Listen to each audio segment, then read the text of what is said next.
Carrying drugs across the border. The idea is to remain calm. The way I do it is to think of something pleasant. Fun party, moment of triumph, sexual encounter.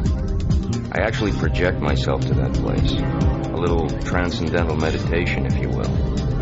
The trick is to imagine every little detail.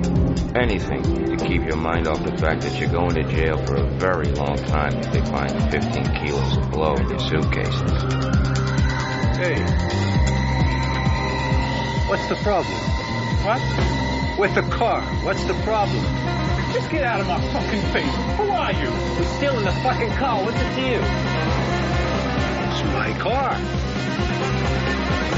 How you gonna die? We heard shots. What happened? I sent them a message. So how you been? Yeah, we ain't kids now. Yeah. So what do you want? What I've always wanted is to watch you die. Oh, you ordered the meatloaf. The brisket's really good here, only you'll never know it. You fucked up.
It is the Ron and Fez show. 866-RON-0-FEZ, 866-RON-0-FEZ. I'm on. There's Fez. Hiya, buddies. Earl Douglas on music. Hello, everybody. How are you? How are you today, Earl?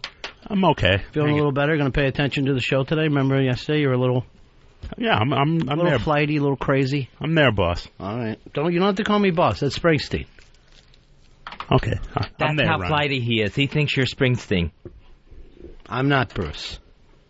Because every once in a while I'll get up a good old line, and Earl's just like, Bruce. That's not me. That's not me at all. A little get up there. Dreams, a little bit, but Dreams REM. Have you noticed this lately, Fez? Everyone that you talk to tries to tell you a dream. Everybody is having very, very vivid dreams lately. I have noticed that, and I am part of that group. My dreams are in high definition. Everybody's are going that way, and I don't know what it is. I have the feeling here. Something wicked this way comes. That everybody is picking up something a little crazy, and we're all trying to figure it out together. And I mean, it's happening constantly with the crazy dreams. If you take a nap, you start dreaming immediately. And when you wake up, you're like, what the fuck did that mean? You're trying to figure these dreams out. Mine are so clear, and I'm like the Fez of today. Yeah. But I keep going back into scenes from my past. Yeah, and you know what? Here's the thing. Everybody tries to tell you their dreams, and there can't... I don't know if there's anything as boring as someone else's dream. Because right away, you want to figure it out. You want to go with it, and I don't know if there are answers. They're just fucking dreams to begin with. Earl, you're dreaming heavy too lately? Yeah, I had a very, very vivid dream this morning. Yeah, so did I. I had a crazy one last night that I heard the show live, and I was on the air but listening at the same time. All right, that's weird. And I didn't hear you. So I just heard Ron going on a live show, but I wasn't there. It was fucking, I got up, what does this mean? Forget about it. It doesn't mean anything. It's just crazy talk. I had the one last night with the baby falling off the train again. Oh, you dream that all the time. Something's happening to a baby, right? Either a baby's attacking you or a baby's in jeopardy. In peril. In this one, it's like the door opens like on a subway train, and a baby is ready to fall out and cannot catch the baby. Can't get to it. That baby is your soul. If I was to say that one's very easy, your soul is in peril, and you can't save it. Mine was I was walking towards the supermarket around the corner from my apartment, and then I just see a bunch of people running towards me and go, run, run. White man. And white man's in the market. No, and then I noticed like the FedEx truck is like halfway parked between like the garage and the street, blows up.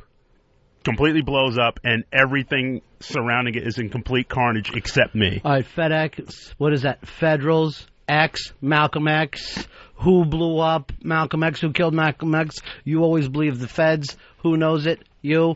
How do you address? All in black. These things are easy to figure out. Matt, you're on the Ron and Fez show. How are you? Go ahead, Matt. Matt, yes. What's up? He fucking panicked. He just said, Matt, and what's up, and then hung up. Hopefully he'll be having vivid nightmares about that phone call later tonight. It must be amazing to know that you can't pull off a phone call. That's got to be... I don't know how you're able to go on with the rest of your day. I don't know how you could go to your job or interact with other people. To know that as an adult, you open it up by talking to the other person using your own name, then said, what's up, realize... how crazy you sounded, and then hung up and ran away forever. Hey, Dan, you're on the Ron and Fez show. Yeah, I had a dream that Ron and Big A were getting their own radio show. Want to know if it was true. That's a dream everybody has right now, but can't talk about that at this time. That's the one dream I don't have. I try to steer myself away from any sort of Big A dreams. There's another thing you're negative about, Fez? You're negative about ADF. You're negative about Big A. You're negative about Eastside Dave. You got to get a little positivity into your life. I am trying, but it seems like everyone is just out to just ruin my day. Constantly. Mikey, you're on Ron and Fez. Hey, how you guys doing? What can we do for you, Mikey? Hey, what's up? Yeah. I'm just going to let you go. I can't fucking, what's up? How you doing? What's going on? Just jump in. Just be able to talk. Chris, you're on the Ron and Fez show. Hey, what's going on, boys? That's it. Thank you. 866-RON-0-FEZ. 866-RON-0-FEZ. Mikey, you're on the Ron and Fez show. There you go. Thank you. It's a little too difficult to pull off today. Hi, you're on the Ron and Fez show. Hey, Ronnie. I had a really, really creepy dream last night. Yeah. Yeah, I dreamed I was walking on the sidewalk around Broadway, and it just erupted into flames, and everybody around it died. So I don't know what that means. It doesn't mean anything. Just a dream. These things are just dreams. For some reason, everyone feels like they're Nostradamus when they have a dream. Doesn't even make sense. Andy Dick has pulled his own Michael Richards. He went up on stage at the L.A. Improv and then ended by telling the crowd, "You're a bunch of N's." Excuse me, does anybody want to give me a... Radio Psychic award? That's one for you. Saying that, now that other comics are going to be trying this crap. Well, it wasn't a matter of trying this crap. It was this. If you're a comic out on the road and you're trying to bring some attention to yourself, this would be the smart angle to take. This is a way to get yourself on CNN, get yourself in USA Today, get yourself talked about by Fez Marie Watley. It's no other reason but to bring attention to yourself. And I don't know why it took so long. I don't know why it took this long for somebody to figure it out. I'm not surprised that it took Andy Dick to do this, though. Big D, you're on Ron and Fez. Yeah, man, my problem is always this. The dream I keep having, it always sucks, man. Because all my life I grew up doing drugs, and then I became a truck driver. Then I have these dreams where I'm getting fucking high, and I can feel it, and then I start panicking, going, oh, my God, I got to have a drug test. And I wake up, and I'm freaked out. And I don't know. I just keep having these fucking dreams of doing drugs, man. It's terrible. I have those dreams all the time. I have those dreams constantly. I'm either having a cocktail or I'm getting high, and everything is just laid back and fun, and then it's all of a sudden like, what the fuck am I doing? Jesus Christ, what the hell am I doing? I wake up in the cold sweat. Ugh. And you always have that dream, too, that you're with somebody that you're not supposed to be with, and then there's other people around. So you're like, oh, let me see. Let's just move around this corner. Steve, you're on Ron and Fez. Go ahead, Steve. Lost you, buddy. Here's John. John, you're on Ron and Fez. Buddies. Yeah. I swear, it's amazing that you came up with this topic because I swear to God, straight up, no bullshit, I had this dream just the other night. I'm on a cruise to the Caribbean or something like that, and you guys are broadcasting from the cruise in some banquet hall room or something like that. Not sure why. You know what? It sounds hack enough and awful enough that it could happen. I'm telling you, and you were wearing the clothes that you wear on the picture on RonFez.net. Yeah. When you go to a break, Fez gets up. His voice changes kind of like a cross between yours and his, and he's like, you want to go hang out? And we go start walking around the cruise ship, and we go, he says he wants to go to the bar and watch the game, whatever game that was. This is very uncomfortable. Really, dreaming about another man. Was it one of those Rosie O'Donnell cruises? You know, Fez, I don't know. Yeah. Well, I say you're curious. Yeah. You're curious. I'm going to put you on hold. Get your phone number for Fez. Fez got a live one for you. I got his number and then my travel agent's. You know, send him to the big-ass prize closet anyway. He's having a nice dream about Fez.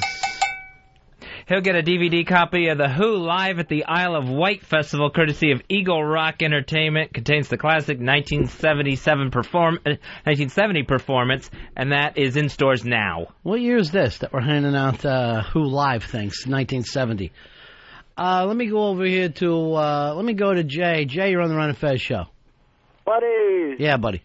I always have fucked up dreams about planes. Not necessarily like crashing and shit, but there's always a problem with me on a plane. Awful. The plane dream, I think, fairly common. I know you have plane dreams and bridge dreams, Fez. Yeah, the plane dreams where we're being told it's going to crash. I never actually get to crash in the dream, thank God. The bridge dream, I'm on a bridge, I'm the one driving in a car, and the bridge starts to get steeper and steeper, so that at one point I feel like I am driving straight up on a 90-degree angle. It's insane. And then I never get to the other side of the bridge either. I can just feel the car rolling back down due to gravity. Now, normally, I got this book on dreams and stuff. All right, it's nothing about bridges. You're having a dream about you have heart problems. That's a heart attack dream. You know, none of those dream books actually work, where this means this and that means that. It's always bullshit, because if you get another book, it means something else. Oh, yeah. You dream about a possum, and then that could be your mother in one dream book, and it could mean you didn't eat breakfast in the other. Well, I read this Carl Jung thing where he said everything and everybody in the dream is you. That's interesting. So I would be the bridge, the very steep bridge. Because you have to think about this here. You are the entire universe of your dream anyway. There's no outside thing in your dream. It's all you, your thoughts. You're not interacting with the world. So that actually really is something you got to fucking deal with sometimes, I think. Sometimes you got to look at these things and go, what am I supposed to do? And other times, just chuck them out. They're just dreams. Jay, you're on Ron and Fez. Yeah, so in this dream, I wake up in the beginning of the dream, and the plane has already crashed. There's nothing I can do about the plane crashing. Yeah. Everybody around me is sleeping, and all I can do is watch the water fill up. That's my dream. that's how I end up. Hey, you know what, Jay? And I just wake up. I honestly hope that your dream comes true one day. I really do. I dream that for each and every person, listening. But, Jay, you in particular, I really do hope that your dream comes true. Eric, you're on Ron and Fez. Yeah, hey, buddy. Yeah. Hey, at least twice a month for the last 8 years, I have had a dream that I'm having a threesome with my wife and my ex-girlfriend. Yeah. No, my wife and my ex-girlfriend. Here's the weird thing. I can't tell you how many times I had to go to sleep to get out of that dream because I was fucking living it. You're basically describing what I need to nap from. Have you ever brought this up to your wife? Yeah, I have. And the absolute worst part is my wife and my ex-girlfriend know each other, and they can't stand each other. They absolutely hate each other. Well, let me tell you something. There's nothing better than when you're in the middle of a fucking threesome and, they start punching and clawing. I don't know what it is about that, but that actually makes it even better. Robert, you're on Ron and Fez. Hey, what's going on, guys? Next summer, I'm getting married. And recently, I've been having dreams with my old girlfriends in them. Got any ideas what that means? You're gay. 866-RON-0-FEZ, 866-RON-0-FEZ. Dick Cheney's lesbian daughter, Mary, has announced she is pregnant. Now, isn't it wrong to call her the lesbian daughter? Isn't that the reason why everybody was mad at John Kerry?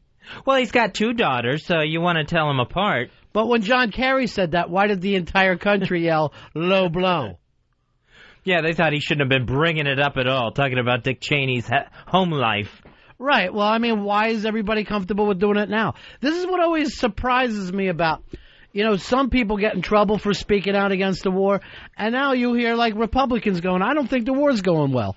Well, I thought that's the same thing that other people, you can't say that during wartime. How can you pick and choose? You practically heard the word traitor being thrown out and treason and all of this other stuff. Yeah, and again, this fucking fake outrage of I can't believe he outed his daughter, when everybody knew it to begin with. So she's pregnant with her partner, and I'm just wondering now if this will change the vice president's view on gay marriage, so he doesn't have an unwed mother as a daughter. He can't be in favor of unwed mothers. With his conservatism. His conservatism is based on money, Fez. He uses the religious right like any smart conservative would, but I don't think that he is part of that fucking gimmick. I don't think he was ever for a second worried about his daughter as lesbian, thinking that the devil had her, cares one way or another whether she got married. That was all about money for him. Yeah, and I'm not going to call her the lesbian daughter anymore. She's the Dick Cheney daughter with the really short haircut and the boyish walk. Just call her by her name, Biggin. That's what he calls her. Biggin, let's get in here. Time for dinner. And bring your gal friend. I thought her name was Lon Cheney. Brian, you're on Ron and Fez. I don't know if this is more of a dream than a nightmare, but I was driving to work and I was listening to Ron and Fez, and then I just jump up and realize, oh man, these guys are still on the air. That is the fucking nightmare that won't go away. 866-RON-0-FEZ. A guy in Tacoma, he's been accused of faking his retardation so him and his mom could collect disability benefits. Apparently this scam's been going on since he was 8 years old. Yeah. Where she's had him, being tested where he can't communicate, he can't talk. So when he was 8, his mom was saying, pretend you're retarded. We'll make a little extra money. Exactly. So now, 20 years later, he's caught on videotape being pulled over in traffic arguing a traffic ticket when supposedly he barely could even function in life. He was so severely retarded. Did he have a driver's license? I think he had a driver's license. Well, why wouldn't we have known when he got the driver's license? You're not going to give a driver's license to a severely retarded person. Yeah, maybe they didn't put that together. So it's not like he went around acting retarded all the time. He just acted retarded when it was time to pick up a check and be tested. Right. Yeah. They think she did this with her daughter, too. I tell you, I'm proud of the carny. I really think she had a scam I never even thought of. Now, I came up with a thing of, acting like your partner was gay for a hell of a long time. And that one kind of wings in and out as well. No one knows how that's going. Just when we need the benefits. This mom has to be the least encouraging parent ever where, most parents are saying, you can do better in school. This mom's just screaming at this guy. Start screwing up some tests here. Why are you coming home with a B, you stupid retard? How much money did she make over the years? I think they're going after $110,000 from her. That's what they're going after. But they think it was probably maybe 3 or 4 times that she was... What kind of benefits do you get if your kid's retarded? That would add up to $300,000 over 20 years. I don't know what sort of disability thing she's getting. I didn't know that you could get money if you have a retarded kid. And I think it's per child, too, so I think you get all this federal and state aid, and then maybe even some city aid. So I mean, I understand putting the kid in retard school and all, but why get a check for that? I mean, free shoes, yeah, all right. I'm all for that. I think it works out where it's like a hardship thing. Like she has this kid that's so severely retarded, she can't go work a normal job. She has to give him constant care. I understand that, we sent a nurse over there, but I don't know where she gets the money from for it. I don't know how that works out. I don't know. I think maybe you get it through Social Security. Yeah, but I don't know what the money is for. That's what I'm trying to say to you. I mean, okay, if you suddenly had $1,000, what are you supposed to put that towards? If you do have a retarded kid, Jay, you're on Ron and Fez. Hey, is that how Dave's parents became so wealthy? Dave, have you been tested?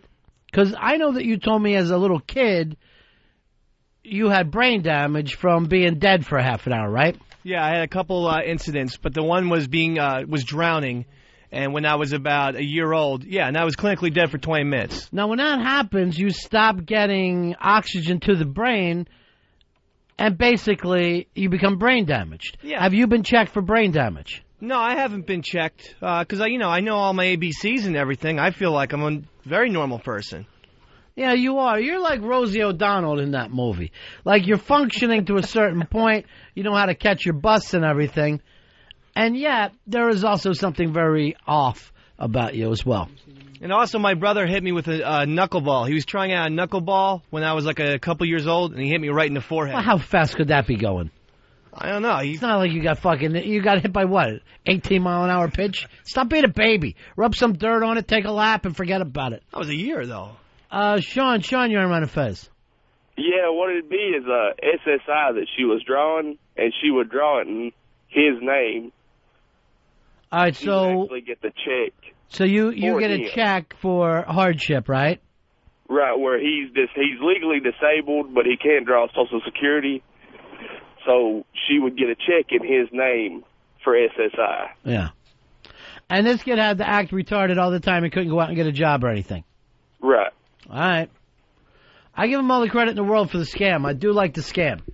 She's probably screaming at him, put on your checkered pants and your helmet, hurry up, we got to get to the store. The kid had to be half a retard just to be treated that way. You know what I mean? Like, if you started being treated retarded by the time you were 8, let's suppose like when you were 8 you were stuck in a wheelchair and not supposed to get up, you'd probably start to have fucked up legs after a while. I'm sure this kid's brain was going in the same direction. One thing they were going to check on in this case with prosecutors bringing it is if he is somewhat retarded. He's not as severely retarded as they were playing, right? But they think there may be some sort of mental challenge there in the first place. Yeah, but wouldn't it be because she treated him that way? You know what I mean? Like, she could find herself in trouble, not for just abuse of the system, but for abusing this kid and basically turning him into a fucking waterhead, even though he was born with more sense than Dave. Bernie, you're on Ron and Fez. Yeah, there was an episode of Just Shoot Me. I think that's where that guy got this idea, where David Cross pretended to be a mentally, retarded guy. And then the only time he turned it off was just to hit on the chick, like Maya in the episode. So, that's how it went down. Well, actually, to me, it reminds me of that Ed Norton movie, remember, where he acted like he was a stuttering retard? Oh, yeah. And that's before we'd ever even seen him in a movie before. So you're like, hey, this stuttering retard's pretty good. And then all of a sudden he turns into evil Ed Norton. Primal Fear. John, you're on Ron and Fez. Hey, guys. Yeah, I got a sister who has a mentally challenged son, and she gets checks in the mail every month because she can't work because she has to stay home with him. Oh, okay. So she can stay home. It's kind of like she's paid to be a stay-at-home mom because this kid needs so much attention. What kind of money is she bringing in?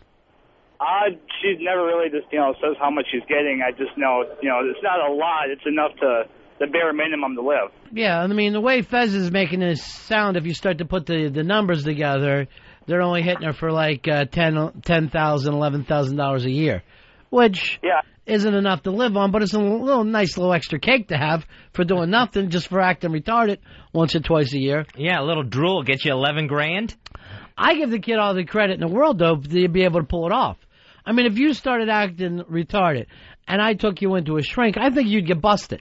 Yeah, the mom has to be furious at this point that he got caught on this for the traffic ticket, because it must have been, listen, if you get pulled over in that car, you just act like you don't know what's going on and you stole it. You got behind the wheel. Well, he had a license, though, so apparently it's not like he was being followed all the time. Apparently you only got to pull this off when some social worker comes to the house, because it seems like the rest of the time he was just acting normal. It wasn't like he was trying to pull this off 24 hours a day. Here's David. David, you're on Ron and Fez. Hey, Ron. That movie with Ed Norton was The Score, not Primal Fear. Fez was wrong on that, buddy. Thank you very much.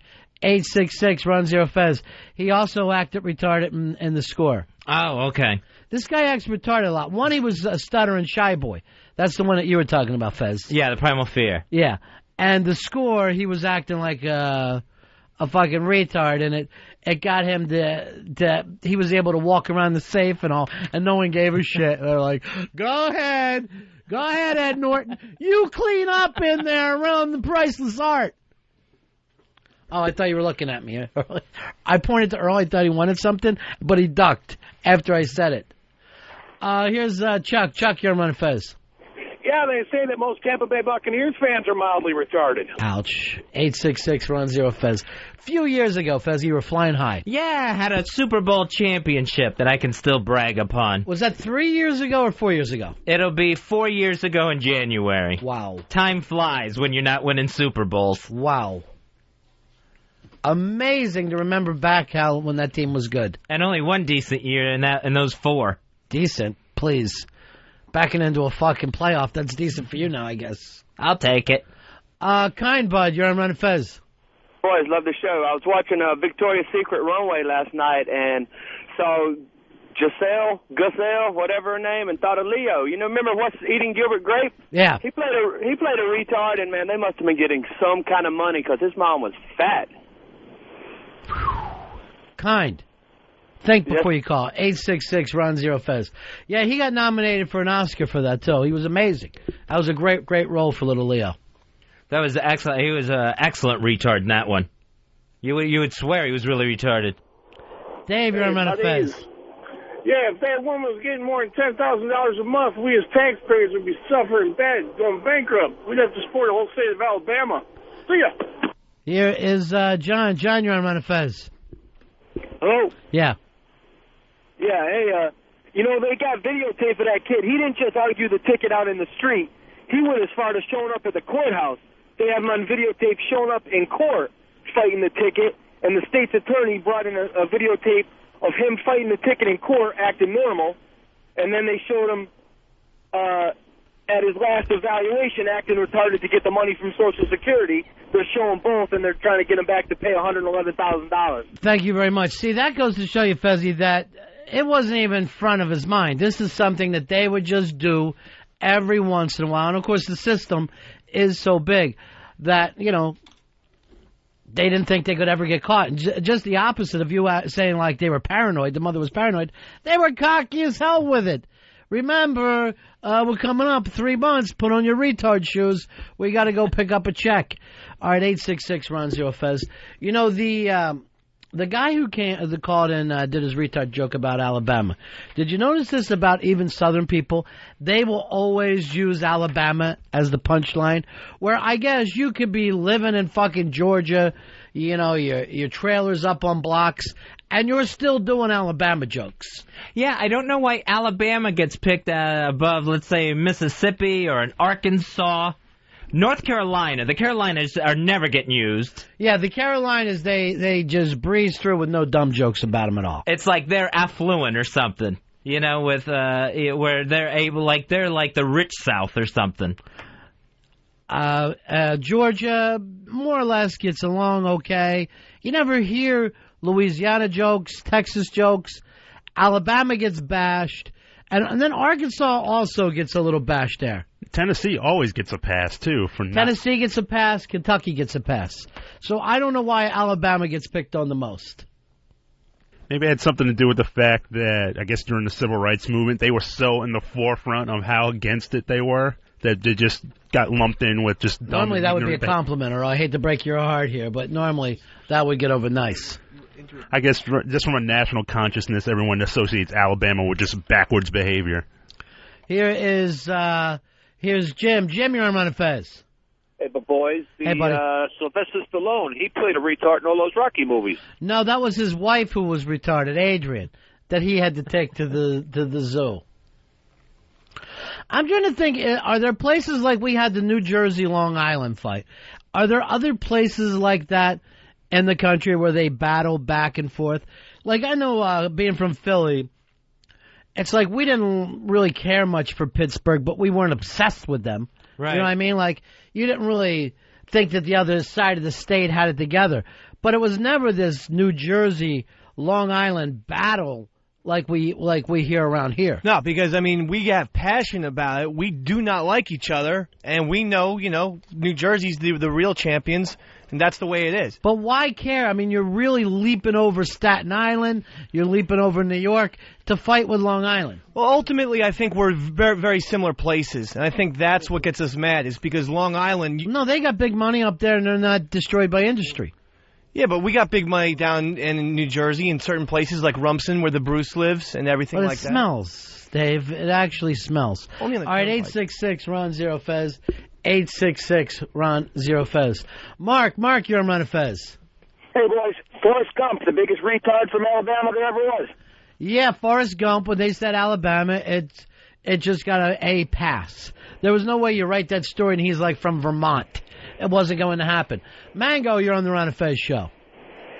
Hey, what about West Virginia? 5 million people and 4 last names. West Virginia gets a lot of jokes about them. I think that one was also for the coal mining angle. But Virginia does tons of West Virginia jokes. And Virginia, complete pass, Fez. Oh, yeah. West Virginia, it's like, I think even if West Virginia and Virginia were one state, they would still find a way to make jokes about that part of it. I had 2 friends from Ohio, and one was from Toledo, and one was from Cleveland, and they used to battle like the battling Bickersons. They hated each other. Now, was that over there? I mean, why would Toledo even think they could? I would think maybe Cincinnati and Cleveland would be a fair fight. Right.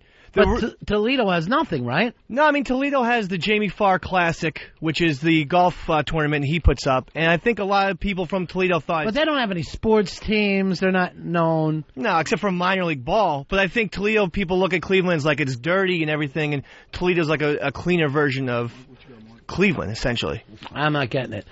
Don, you're on Ron and Fez. Hey, buddies.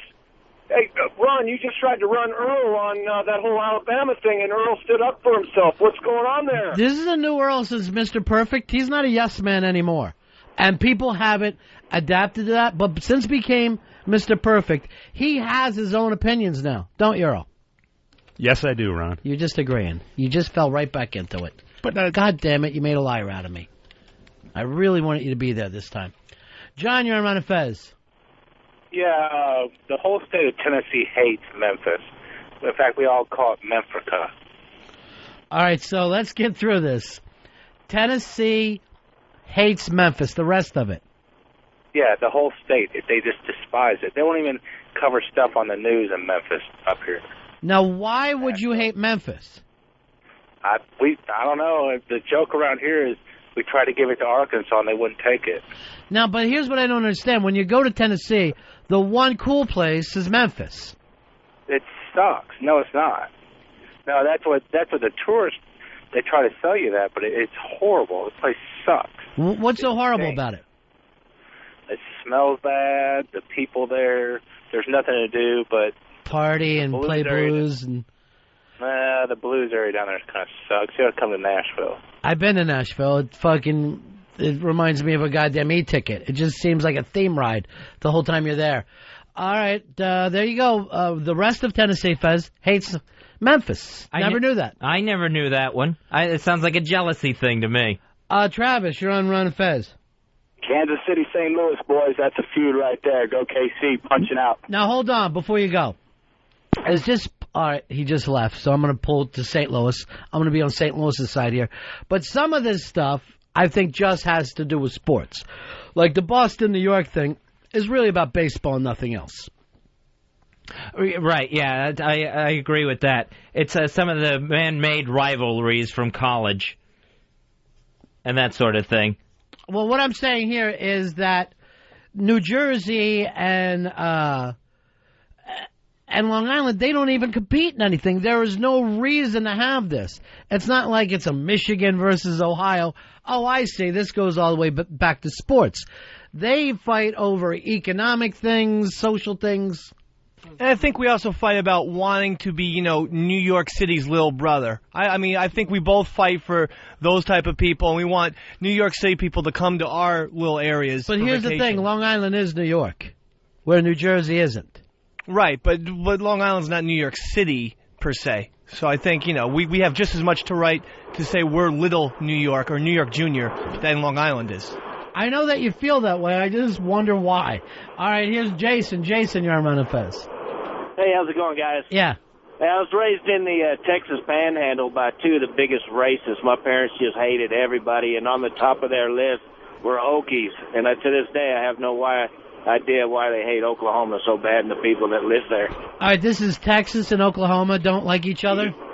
At all. I know they have the football thing that's gone back many, many years. And I know there's some kind of border problems that seem to happen down that way. The Red River. Yeah. Because, Alabama and runs into this with Florida sometime, where it seems like Alabama wants the panhandle of Florida. And then even the rest of Florida goes, why don't you just fucking join Alabama? You look and act like them. I saw that when I lived in Pensacola, that county there, Escambia County. They always talked about trying to secede from Florida and just hook up with Alabama because we have so much more in common with those folks. Paul, you're on Ron and Fez. Hey, buddies. Yeah. I live in Knoxville, and yes, Memphis does in fact suck. Everybody here in Tennessee hates Memphis. Now, what is that based on? Well, my parents used to live there, and I was born here in Knoxville, and I lived in Memphis for a little bit. Couldn't wait to get out of there. It's just smells bad, terrible people, everybody's rude, and the biggest thing they got going for them is Graceland.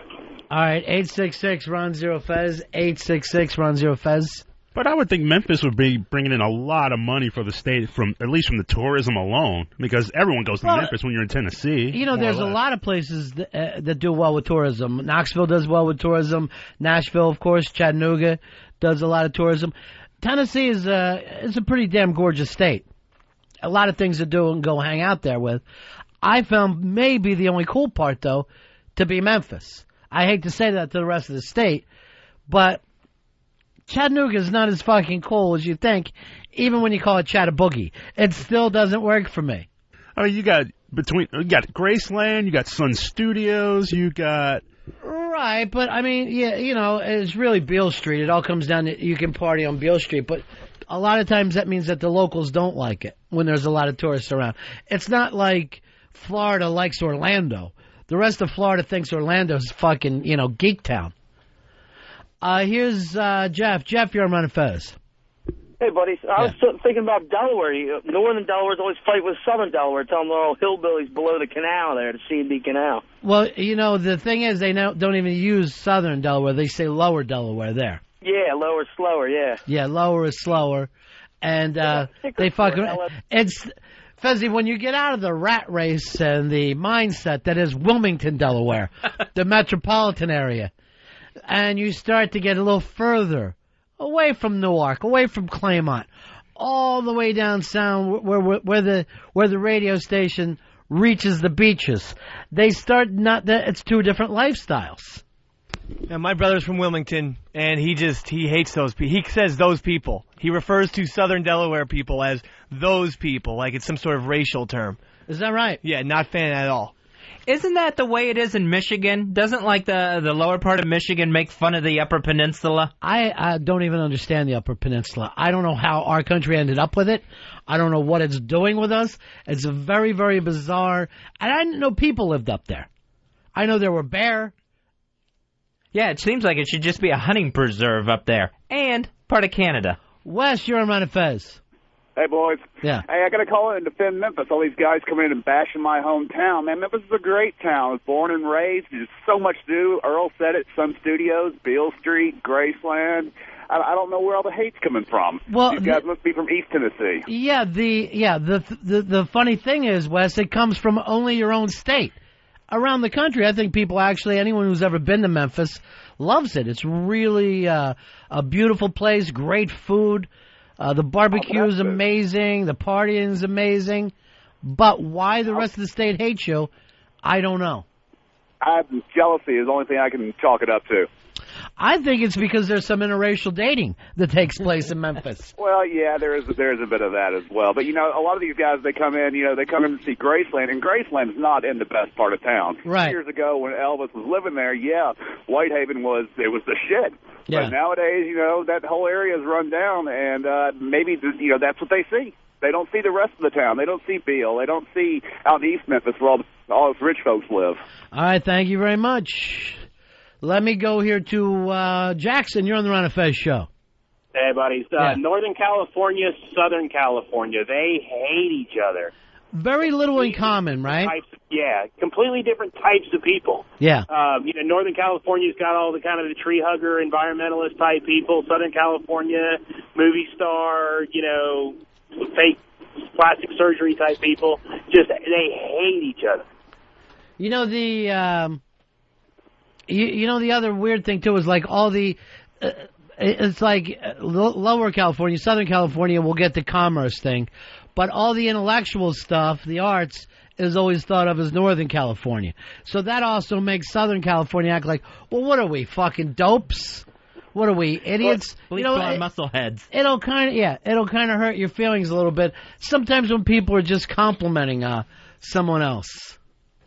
I've been watching the show The Wire on HBO, and I noticed that they have this big rivalry between East and West Baltimore. I didn't know about that. There's like this big rivalry because one of the segments is school teachers like, let's say we start on the east side, and all the kids from the west, I go, fuck the east side. See, all I really know about, and I know, Jacksonville was the same way, too, with west side, best side, and all that kind of shit. But all I know about the Baltimore is go to the harbor, and then drive real fast until you're back on 95. So really, if I'm not in the harbor area, I'm just going as quick as I possibly can. Did not know this stuff about Memphis, Tennessee, but apparently the state of Tennessee, Fezzy, has done a piece about Memphis that they call 1,000 Reasons to Hate. We now rejoin Ron and Fez's 1,000 Reasons to Hate Memphis. Reason 867. Memphis is one big flood away from being a part of Arkansas. Reason 868. They killed Martin Luther King Jr. Real cool. Reason 869. One of their biggest attractions is Mud Island, an island made of shit. Reason 870. Fat diabetic B.B. King. Reason 871. The Memphis Grizzlies. Is that even a real NBA team? Reason 872. W.C. Handy. That's what Memphis hookers call a hand job. Reason 873. Fat Elvis and the toilet he died on. Reason 874. Jerry the King Lawler. King of what? Retards? Reason 875. That movie The Firm made Memphis look even creepier than it is. Reason 876. Beale Street. Great, an entire street for drunk old blues guys. Reason 877. Mark Cohen's song, Walking in Memphis. He didn't get shot in the head soon enough. Reason 878. The movie Memphis Belle. It made me cheer for the Nazis. Reason 879. Graceland, a tourist attraction with a fat guy buried in the back. Reason 880.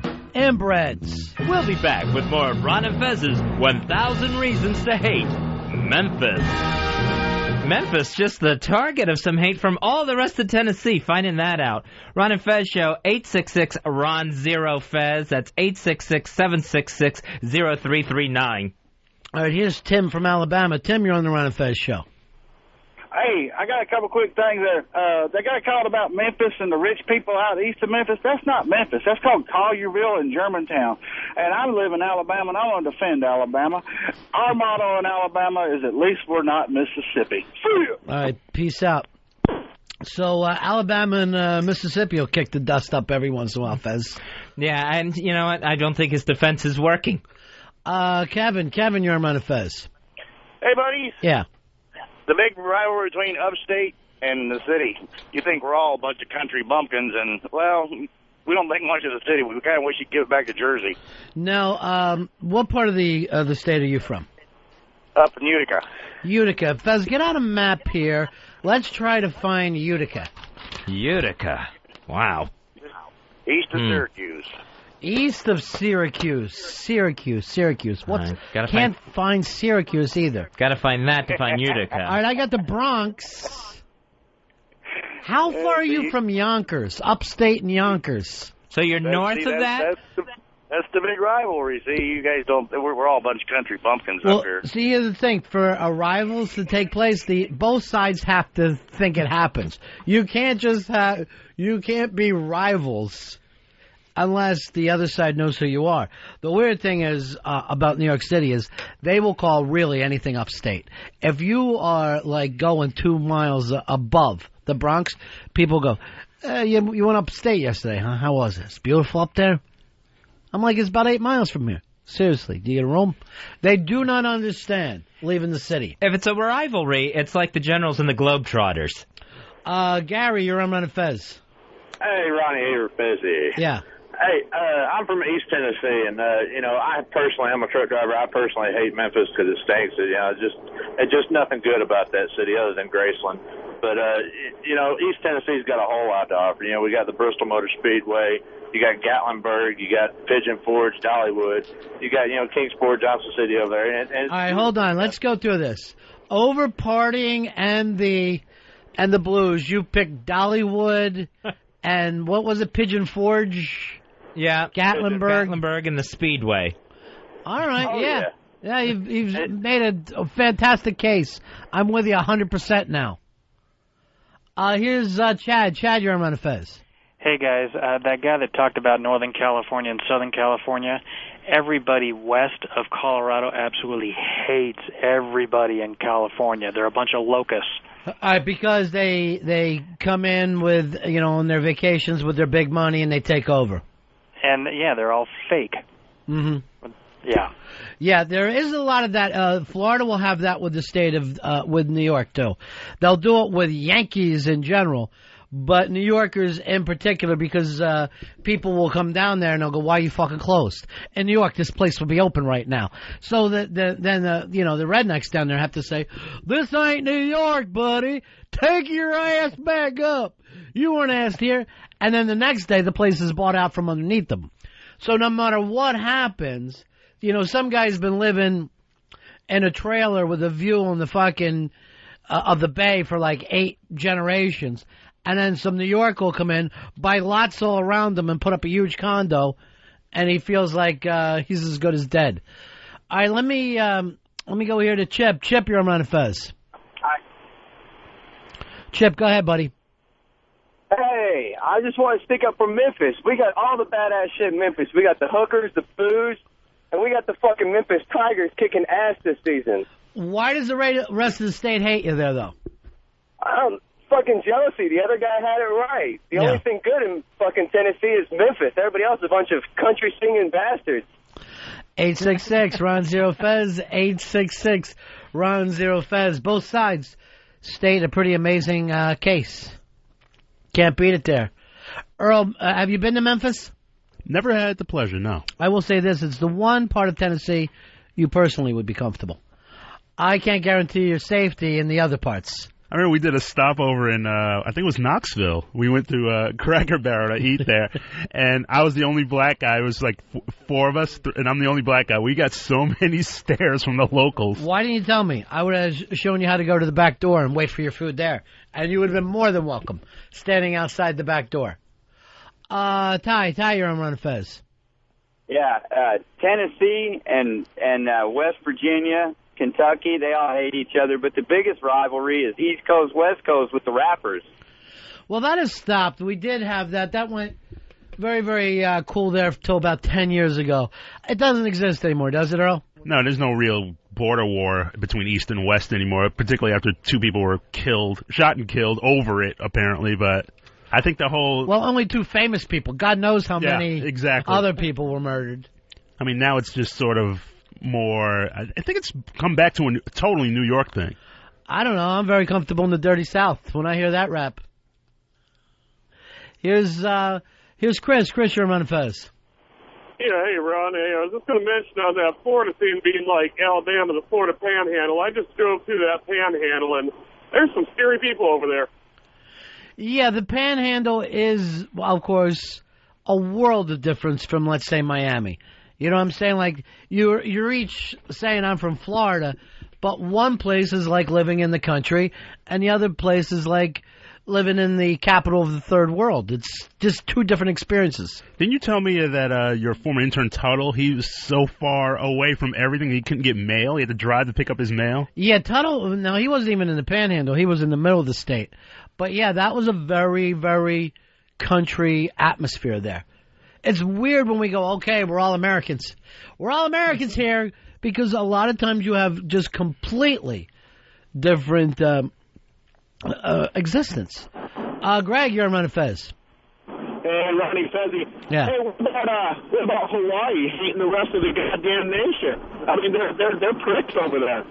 Yeah, Hawaii, there's a certain part of Hawaii that actually feels like they are what they are, which is, conquered people. There was a story today about Hawaii. They won a lawsuit there to be able to let natives have first dibs into private schools on Hawaii. Yeah. So anyone born on the mainland is just still being ostracized.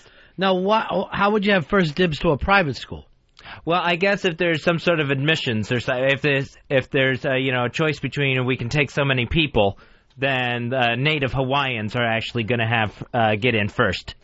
But you got to pay money for that anyway.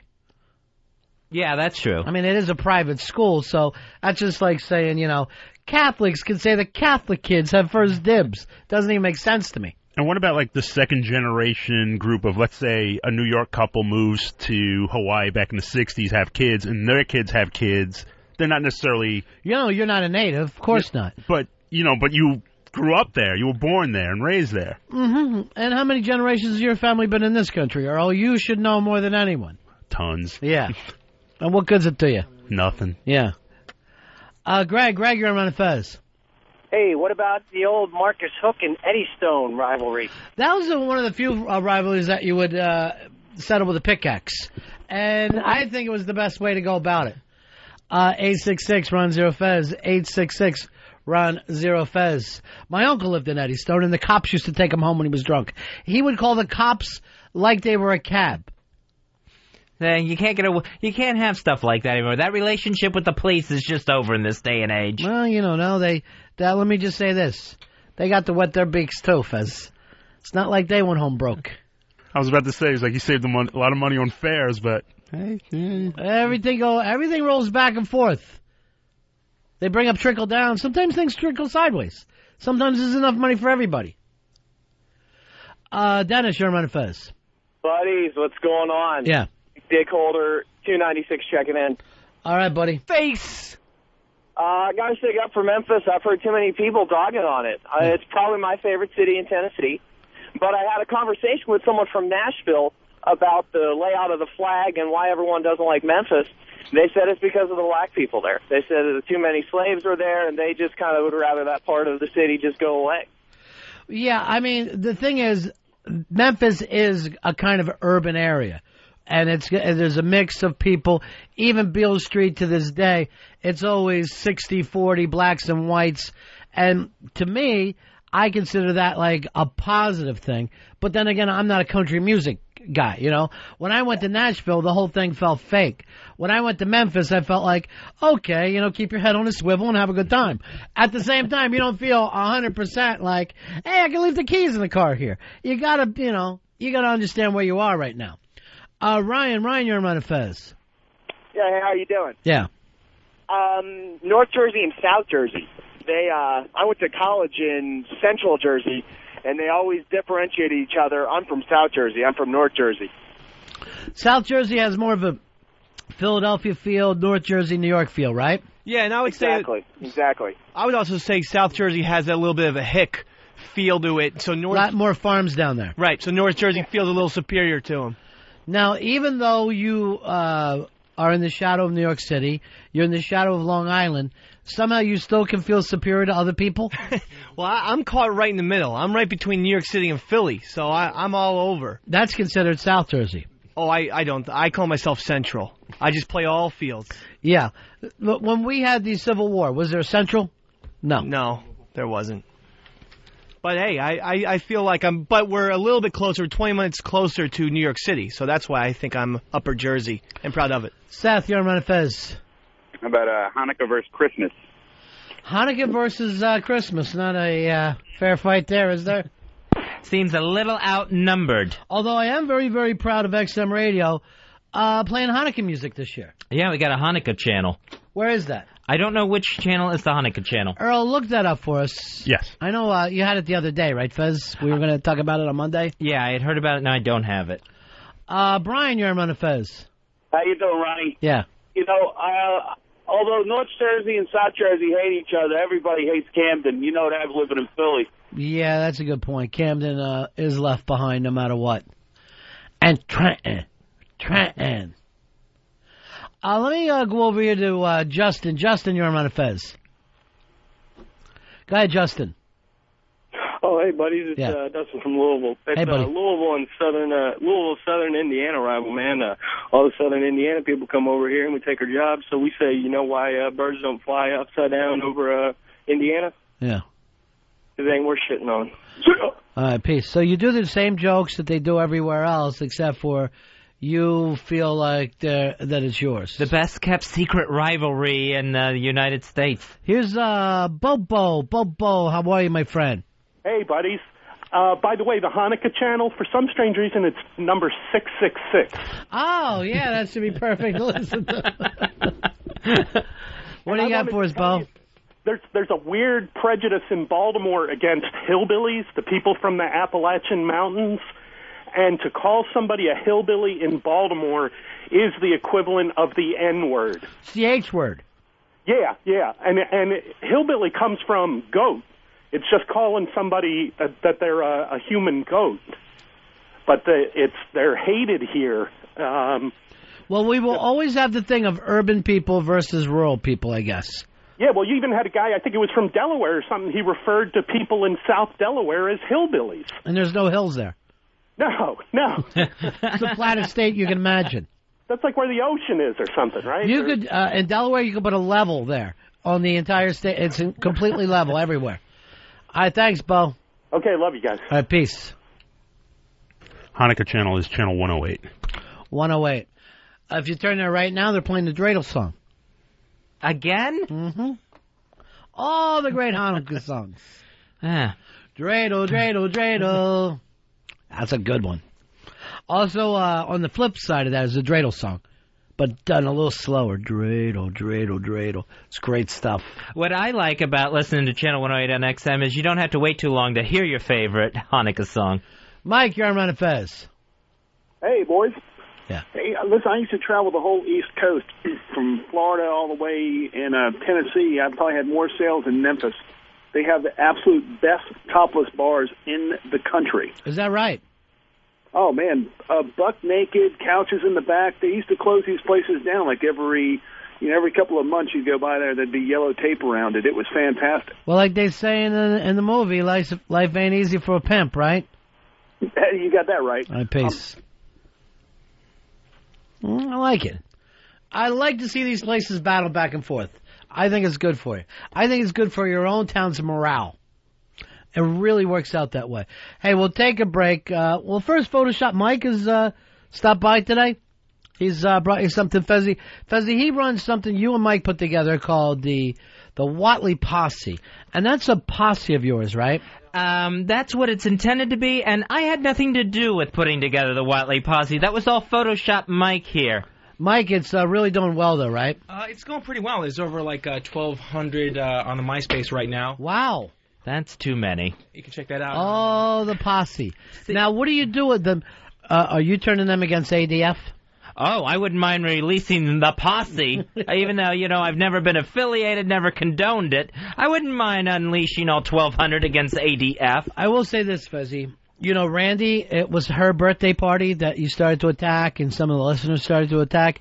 She feels a little bad about this, and as you know, she had nothing to do with it. I admit she wasn't there the night ADF decided to go around and tell everyone at another party that I look like a homeless person on the streets when he ran into me. She didn't have anything to do with the post he put on ronfez.net. She's innocent of all charges, then. Yeah, but she's innocent, but I'm still not going to that party. Because of? ADF. So she can take it up with him. If anyone has spoiled her party, it's ADF. Wow.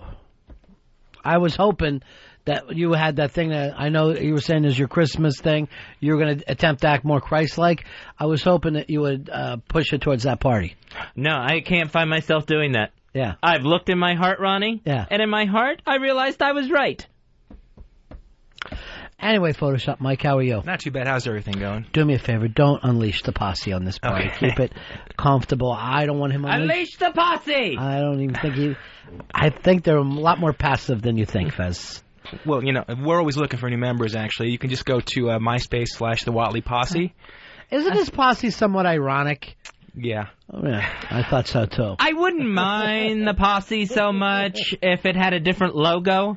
The logo right now is a picture of me morphed with a picture of Andre the Giant. So I look like an absolute maniac. I don't think it is that. I think it is the post-heart attack picture.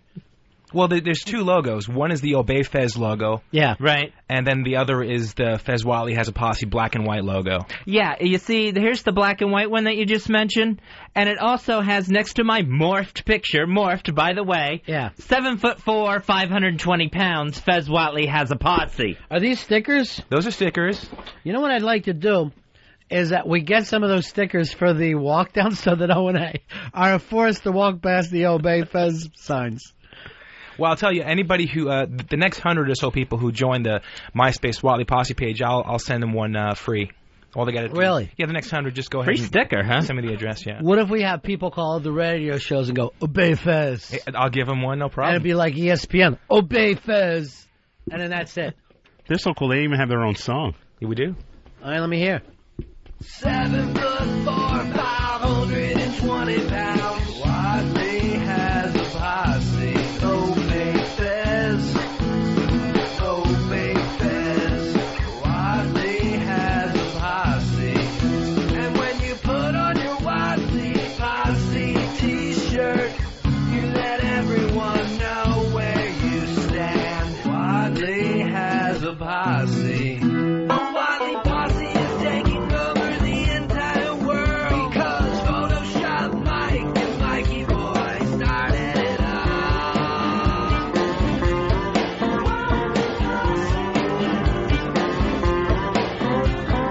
Chain Pole Gang wouldn't have done what they did if Fez had a posse when he was a kid.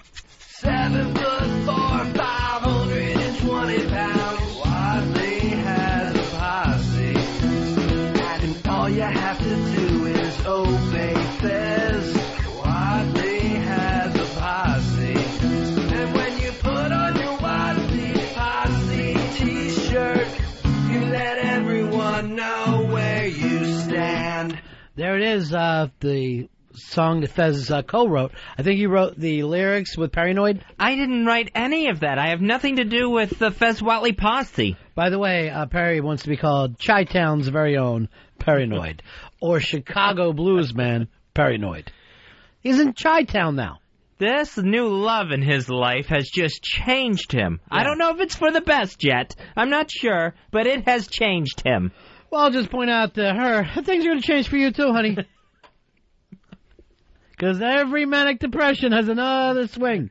We've been through it with them before. Just hold on. It'll keep it interesting. You brought some presents today? I did. I brung some Christmas gifts for you guys and for most of the staff, actually. Really? Yeah, That's too nice. Well, I mean, the most of the staff. Yeah, I don't. It really makes me uncomfortable to see those guys getting presents. Well, we'll start off with. I bought some Italian pastry. Beautiful. So we can have that now, I guess. All right. Some cannoli, that kind of thing. And you didn't spit in it or anything, Nothing. right? No. Okay, because I don't know how the posse is. Oh yeah, they're not a spitting posse, are they? No. You know what I was thinking? If it would have had some cappuccino, this would have been a nice little day for everybody. Okay. I mean, you're enjoying yourself like gentlemen. I'm just going to pass out some gifts real quick. Yeah, go ahead. Okay, please do. Go ahead and help yourself. Even if you're going to give them to anybody else, have them come in here and open. We'll see what everybody got for Christmas. You know, all the nicest listeners buy us gifts, Fez. I appreciate Photoshop Mike doing this. I got something I can smoke.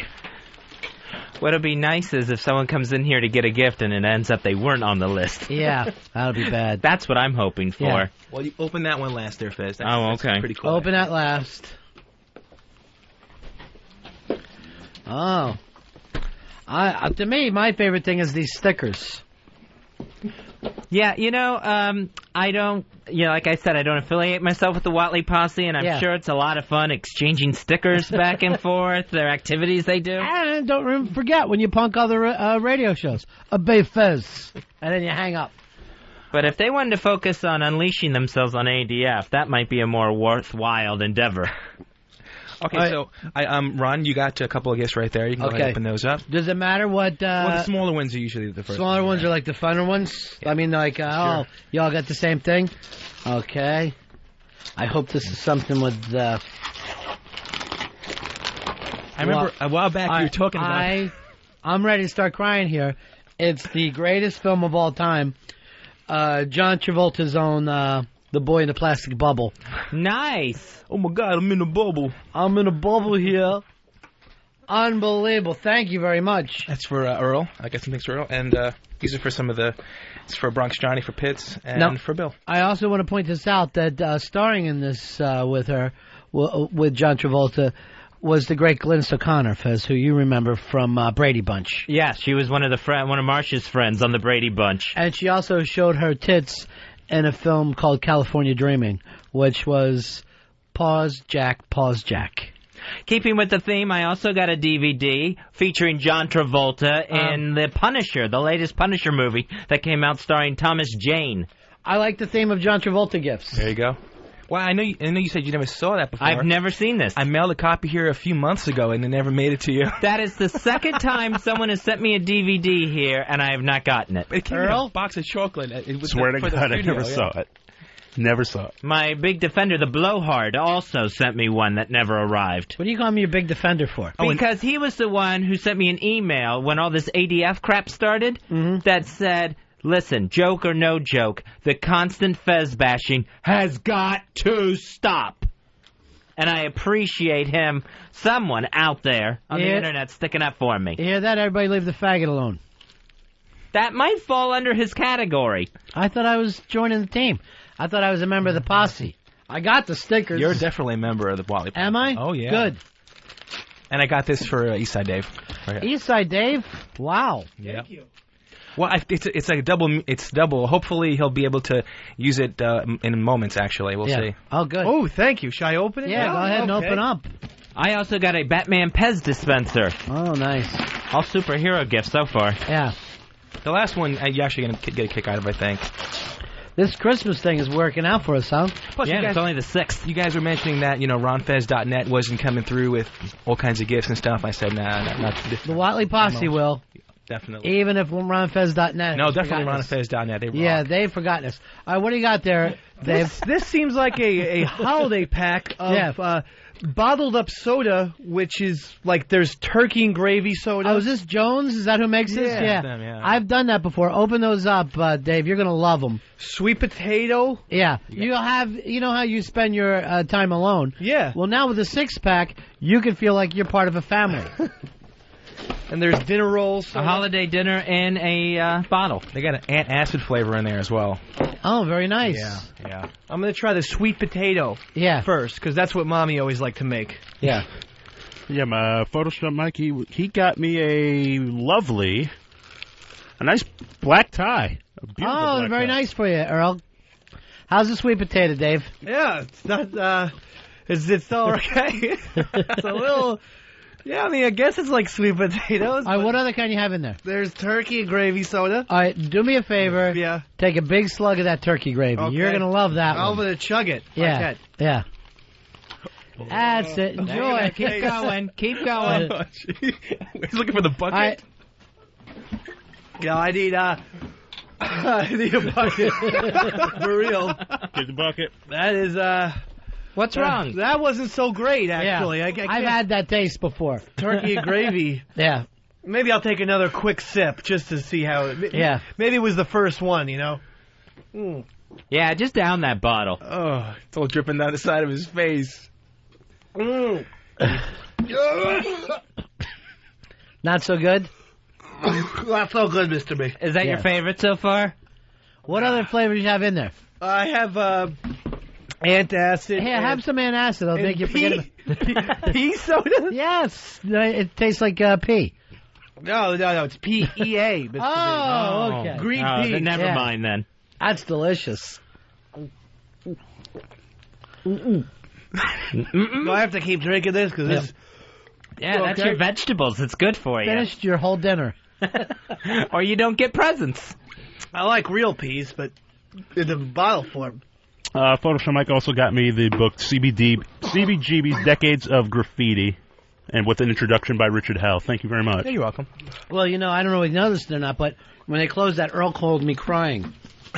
He literally did. He called me in tears. Yeah, I went there a couple of days after it closed. The awning was already gone, and all these rubes are out in front taking pictures of it. And old guy walks out. It's Hilly Crystal, and everyone's like practically yelling at the guy to get out of the picture. And I'm like, that's the owner, you idiot. That's the guy who opened the place. If it helps you, Earl, I know CBGB's is gone, but the Russian tea room is back. Yeah, I know. We ought to go there one day. Right up the street, yeah. What do you got here? Open it up. It's it's cigar packs, actually. It's cigar packs from China? I'm not sure where they're from, actually. It says Thomas Cigars, made in China. China, Maybe known for its tobacco. A little bit of an opiate test I would love to have. You can keep talking while I'm doing this, Fez. Sure. Very nice. We're getting plenty of gifts. And Eastside Dave, what's the next soda you were I'm going to having try? shots of dinner rolls. Because Dinner I figure, rolls? Yeah. why not? Now, they're making me a little sick. It's not exactly how I envision my Thanksgiving dinner to be, but... Is it buttery? Yeah, it's a little buttery, but you don't want that usually in liquid form. Very nice. Beautiful cigars and this lovely... little travel case. Travel case I can have with my cigars. Thank you very much. Oh, you're welcome. And let's see what I'm getting here. Let's see. I got a framed Batman album, an old 33 1/3 album, and it's autographed by Adam West. Yep. Wow. Oh. Wow, that's very nice. Zap Fez, so it's even personalized. Adam West, Batman, 1966-2006. Now you would think, oh, that's silly. This will go on his fucking wall. This is the stupid shit that his whole house looks like. And Fez, that fits perfectly with everything that you have. My entire decor is Batcave. Well, Yeah. I kind of keep in real loose contact with Mr. West. Do you really? Yeah, real How did loose. that relationship start? Through Winnie Cooper. Well, I just... She used to date him. I do write to a lot of people. I do collect autographs myself, and he was one that I asked him if he would do that, and he said sure, and I mailed him the album, and I got one myself, but I figured let me go ahead and get him a vintage piece autograph. Does yours also say Zap Fez on it? No, mine says Zap Mike. Actually. Oh, okay. So he writes Zap a lot, huh? Zap, yeah. Clever. That is good. What's going on, Dave? How you feeling with your I dinner? don't feel so good. What's the orange one there? Ate too much. Sweet potato soda. Oh, yeah. Have some of that, buddy. Okay. Get that down. That'll wash down the dinner roll soda. Yeah. Well, it's not going down that well. Is the dinner roll soda buttery at all? The dinner roll Or is it soda, dry? It's very dry, and there's a little butter taste. It's the aftertaste of these sodas that really kill you. What if you got a cup and actually mixed a little bit of each in, like might be a smart idea. Space kind of dinner mix up. I mean, I do put potatoes in my peas in my potatoes all the time. Sure. And I could try that. All right, Bronx Johnny, you had something. Yeah, Mike was cool enough to get me Santa Claus Conquers the Martians with the comedy stylings of Red Skeleton. Skeleton. And Pia Zadora was in that, right? Yeah, I guess. That's a very famous, considered one of the worst films of all time. And, if there's any list, that'll be there with Plan 9 for Outer Space. Yeah. I remember seeing it when I was a kid and loving it. Just thinking, this is fucking great. It was all kinds of kitschy. I thought it was... Yeah. Yeah, I thought it was interesting. Dave's chugging away again on the... There we go. Oh, Dave! He was doing so good with his dinner. It's ruining Christmas. It's like Thanksgiving again. I'm worried you're going to be kicked out of the Eating Association. What did it? What hit you? What's the last one you got? Sweet potato. Sweet potato. Have hair of the dog. Have a hair of the dog. Yeah, get that back in there. A little more sweet potato soda for you. Yeah, just enjoy. There it goes. Oh. Soda's supposed to calm your stomach down, I All right, thought. stop it, Dave. You're making me sick. Fez, I know you have this. I saw you turn around, but he puked through his own nose. Oh, God. Which is very rare. But turn around and look at him because it's hanging down. It's hanging down low. You know what? That must burn coming right back up through the nose. No, it wasn't. It felt bad. I need a bucket. I need a bucket. Get his bucket. His vomit's in there, though. There he goes. You know what I might try, Mr. B? Get rid of it with this antacid. Good smart idea.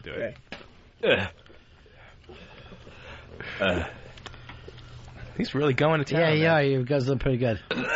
It works fine. What's wrong, Fez? Oh, man. Why are you sick from him being sick? Yeah, because, Ronnie, I'm going to freak out. Yeah? I'm going to freak out. Why? He handed me his bucket, and I stuck my hand in his puke. I'm going to freak out. I'm losing it right here. You ought to freak out. You people are gross. Keith, you're on Ron and Fez. Obey Big A. Oh, jeez. All right. Big A. Big A. Big A. Big A. TJ, you're on Ron and Fez. How you doing? You guys rock. Thanks. But I obey Fez.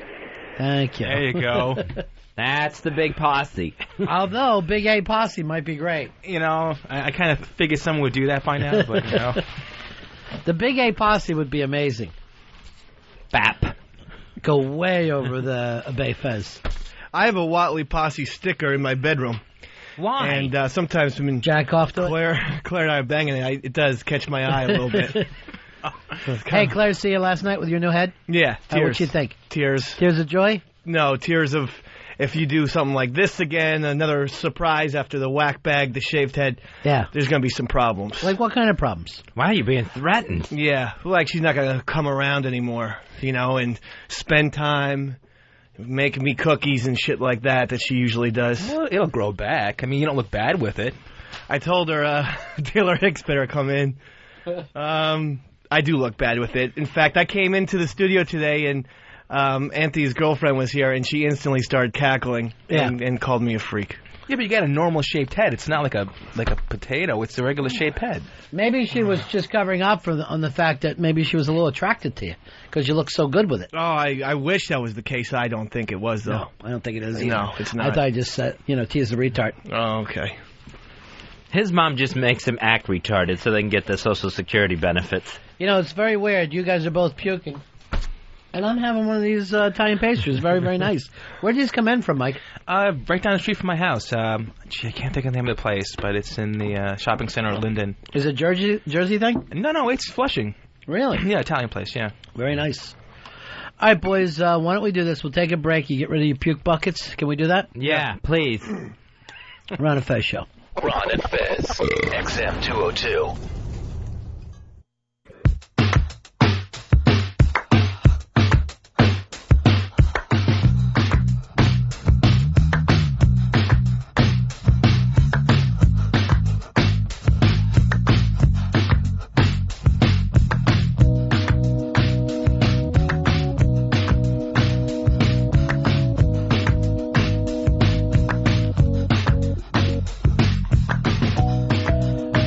Fez show. I'm less and less into our bumper music all the time, Earl. Juice it up a little bit. Yeah, you need to juice it up a little. All right, Ron and Fez show. It's Wednesday. 866-RON-0-FEZ. 866-RON-0-FEZ. Uh-oh. Razzle dazzle. It's Board Gossip with Eastside Dave. A little gossip, a little chat, a little idle talk.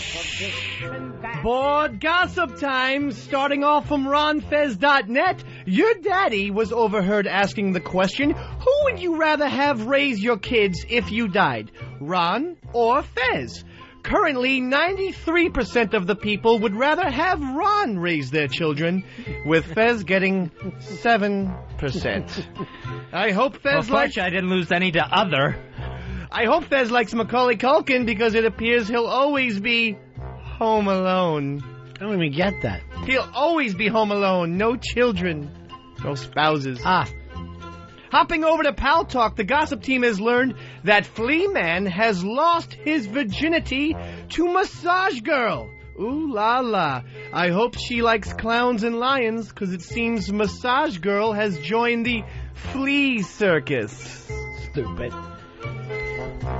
Everybody pairing up at that Pal Talk, huh? Absolutely, Mr. B. It's the place. It's the hookup central. Have you gotten anybody yet? No, they're not interested. And especially not after this shaved head experience.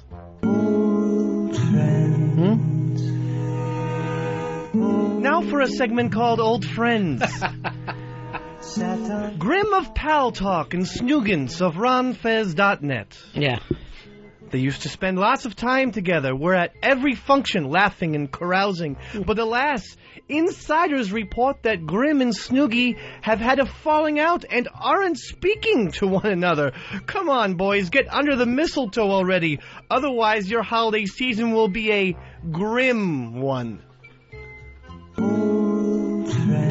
I don't want to do timing lessons, but it would always be better to say old friends and then go to the music. Yes, that's the way we rehearsed it. Something happened. Yeah.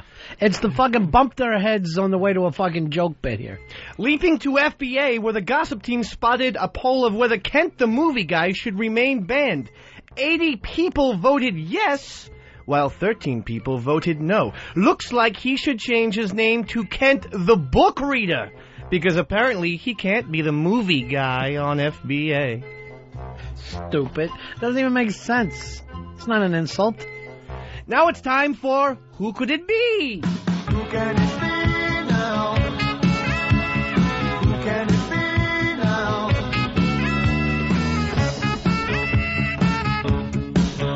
Eggplant of FBA suspects a certain radio producer of being tired and yawning on Friday because he was having intercourse the night before with a mental patient. I won't say who it is, only that this producer is black. I wonder, who could it be? Earl? I can't. Earl, have you had sex with a mental patient lately? No. Be honest. No. I know she's been staying over. Yes. But you didn't close it? No. Fag! Fag! Eggplant suspects so. Who's Eggplant? Eggplant I thought that was Earl. He's on FBA. Oh, who's he hooked up with? Oh, I don't know. Maybe HTG. Now for a segment called A Bit of a Stretch. Onion Bag from Whack Bag was overheard saying Eastside Dave likes peanut butter and cum sandwiches. Looks like this onion has gone bad because this is a bit of a stretch. And that's today's Bald Gossip. He says, I like peanut butter and cum sandwiches. I sure like peanut butter. The cum part, not so much, Mr. B. That's a bit of a stretch. This bit might be over. No. Seriously, I watched it run out of steam today. What? Talking. It was good info. And that's today's Board Gossip. Remember, we're always watching. Shh.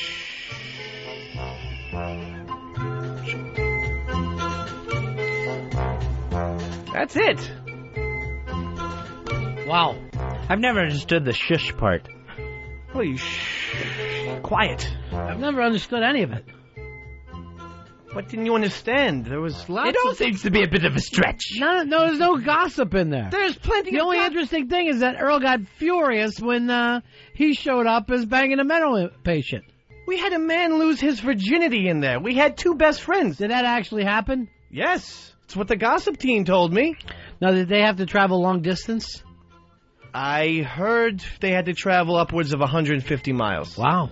This is the gossip team now. These people are willing to get on a plane, these pal talkers, to get laid. I was driving. They drove. Earl, why were you so angry? Because none of it was true. I mean, because I was tired. Did you yawn on Friday? Yes, you did. Yes, I yawned on Friday. Were you tired on Friday? Yes, I'm tired now. Oh, so all of a sudden none of it's true becomes 85% of it's true. Not so much of a stretch.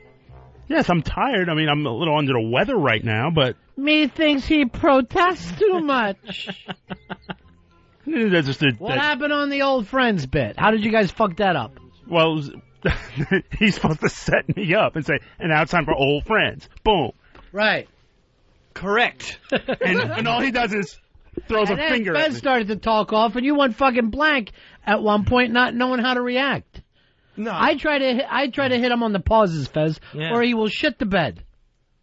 No, I absolutely Because he has his little timing due down to a second. I had thought I had hit him on a pause. I was totally wrong. No. Did you see his eyes? They fucking rolled back in his head. Marty, you're on Ron and Fez. 1446. Yeah, buddy, what can we do for you? Faith, it was the best board gossip yet, but why does he talk in an English accent? Face. I don't know what you're talking about. This is my gossip columnist accent. When is the next board gossip due? Friday, Mr. B. We have to have good, juicy stuff in there, stuff that everybody can get into. You have one story today. Earl's yawning during the show, and he's under the weather because he's having an affair. I'm not having an affair. Is she still here? Yes, she's still here. That's a week now. Yes, just about a week. And you haven't? No, absolutely not. Why not? It seems like it would be one of the more easier things to do with a mental patient. First of all, it seems like you're at your house, a woman's there. Why wouldn't you? No matter who it was. Even if it's an old woman? I don't give a fuck if it's Aunt Jemima. She's the only woman there.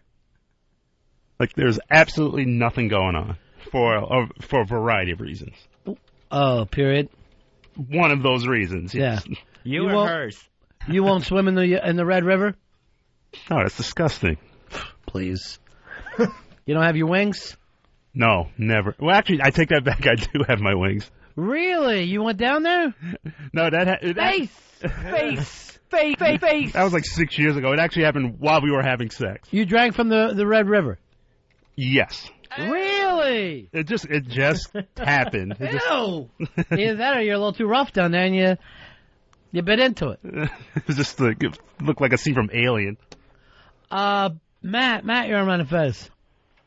Yeah, I want to know, how come there's more segments in board gossip than actual gossip pieces? I know the segments are starting to take over right now.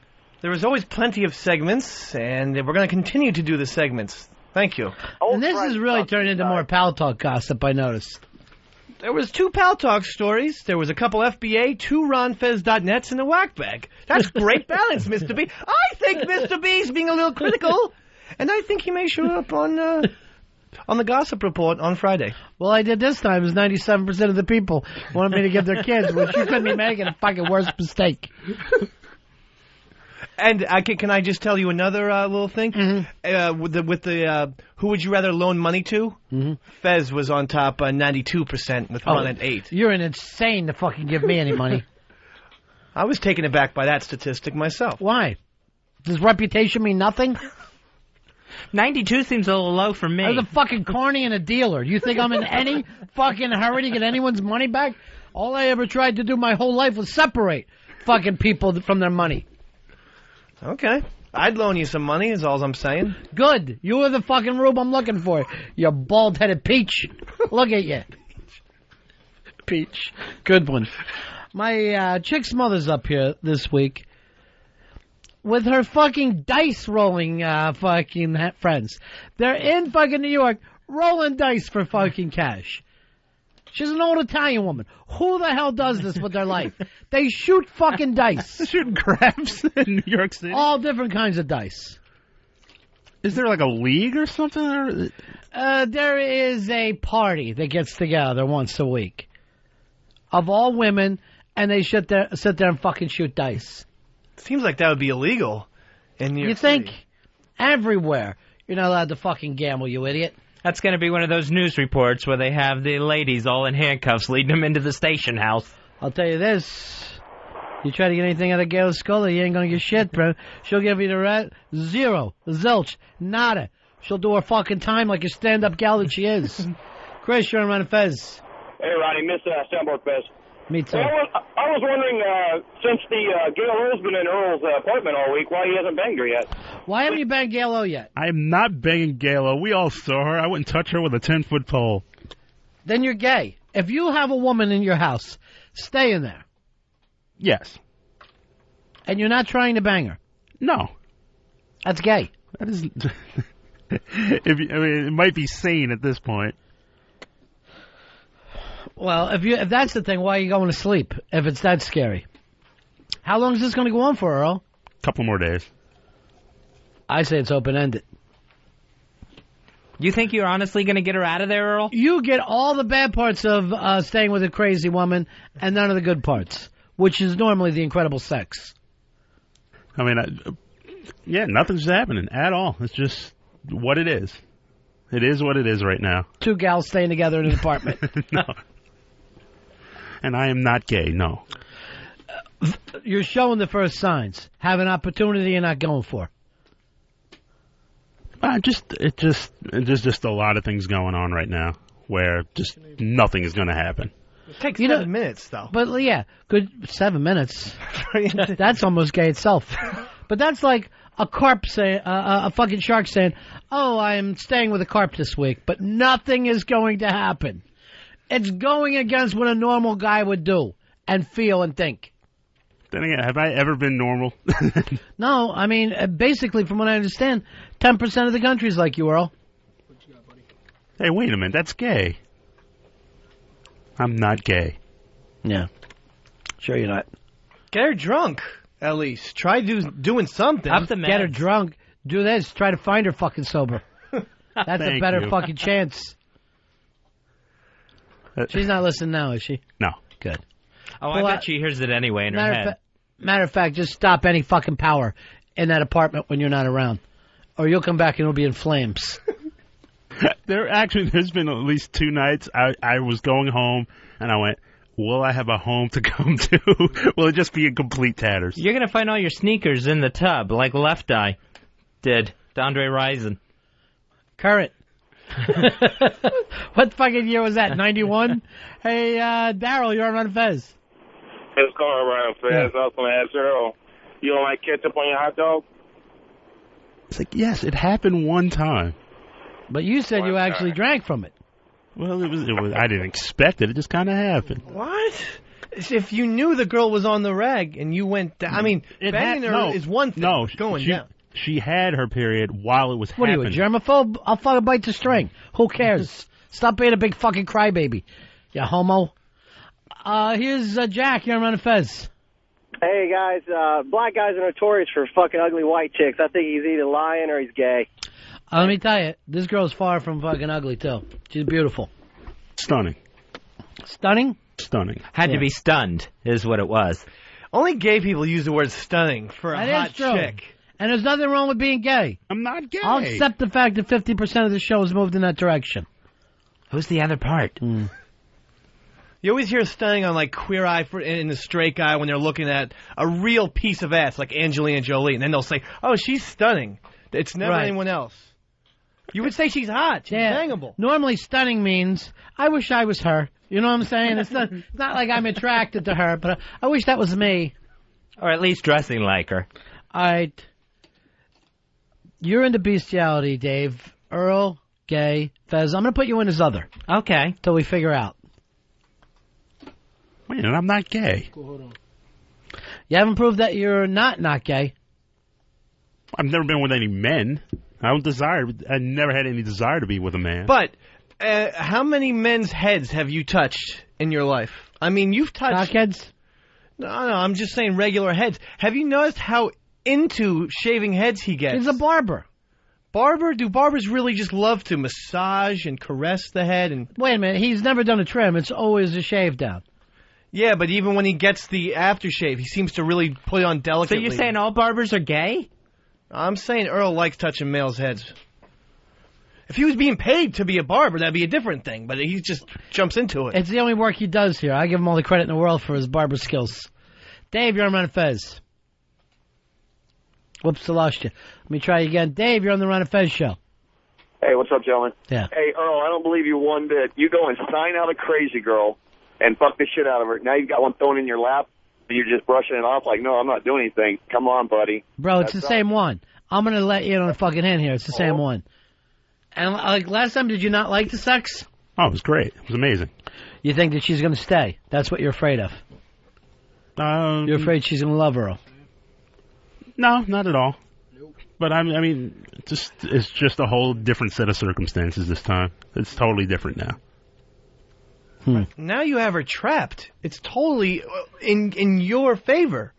Kill her with your cock. It's totally yours. How does this man have Talking a girl? about gay. Yeah. You're fucking talking about another man that way. That's fucking a little homoerotic. No, it's not. It's a little homoerotic. Earl, you get her to tell you abuse stories?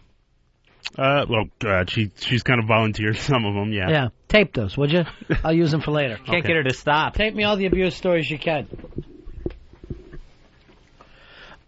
Chris, you're on Ron and Fez. Hey, boys, what's Yeah. up? Hey, I just wanted to tell you, Ron, Dave ain't got no room talking about Earl being gay because he might not be gay, but he'll hold one in his mouth till it gets hard. All right. Here's the thing. If you have a funny line, but you've heard it before at a party or someone in the Army told you, don't waste everybody's time by calling with that. Let's just try to do what we thought of today. Not that we have some funny line from the past and, someone told me this down the gas station. I'll act like it's mine. I've heard all these fucking jokes before. I never laugh. This is a serious conversation about our friend Earl. He's come to us and said, what should I do? I have a crazy woman staying at my house. I've decided not to sleep with her, despite hearing all the abuse stories. Earl, what makes you think she's going to leave in a couple days? If she's been there a week already. She's basically told me, and we're already making the steps to have her leave already, so it'll probably be a couple more days. Where's she going to go, with a hetero? You building her back up for a hetero? No, she's going to live alone, actually. Hey, how bad was it with that totally full moon last night? That moon was huge. I would have just opened the fucking curtains up and looked at her and the moon and went like this at her. I would have been up on the fucking roof, just clawing at each other, Earl. Then again, I'm not gay. That's me. Old-fashioned hetero.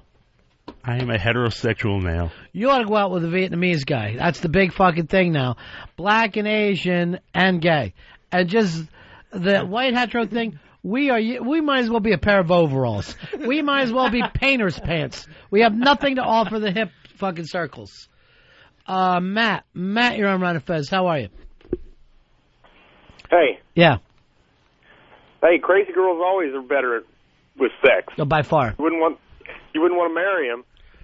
Well, you know what? Here's the thing. I mean, that's why, to me, a cutter, probably the sexiest thing out there, because she's ready to take it to the limit. She's ready to go up one better than the rest of the world. Well, it seems like with a cutter, there's nothing you can do to her where you're like past her pain threshold. Is that right, Fez? You would think. You'd lose money on that bet, my friend. You will lose money on that bet. A little messy, though. A cutter. Messy? Blood everywhere. Yeah, blood ritual, sure. I don't know. Messy or erotic, you fucking homo? Let me go to Shane. Shane, you're on Ron and Fez. Shane. Yes. Yeah. I was going to say, Dave can't call Earl gay because he tasted his own pre-cum. That is true. You have done that. Yeah, I was curious to see what flavor it was. Bi-curious? Seeking same? No, I just wanted to see if it was salty as it has been described in lots of porn magazines. And it wasn't. It was Very nice. Kind of tasted a little bit like cherries. Maybe you're sick. Maybe you had some sucrets earlier in the day or something. I would never drink jizz. I touched my... Swear to me. I swear to you on the Bible I would never drink jizz. Why would you even bring up jizz in the Bible at the same time? What are you, germaphobe? Yeah, a bit of it. You're a germaphobe too, right? Fez, I always see you worried about stuff. Totally a germaphobe. All right, if you want to be grossed out, when you're in a movie theater, look up at the light and see like all the dust in it. And that's not like that dust is in that light. That's everywhere all the time that you're breathing in. Oh, man, I never even thought of that. Yeah. Looking up, seeing those particles just floating there. Yeah. Those dust particles, they're here right now. You breathe them in, you're breathing them out. And basically what they are is shedded skin. But you can only see it in certain kinds of light. I even think about, sometimes like I don't mind sitting down front in a movie theater because I think those are at least the seats that have been the less sat in. You're missing the point completely. Again, these things that you can see in that light are everywhere all the time.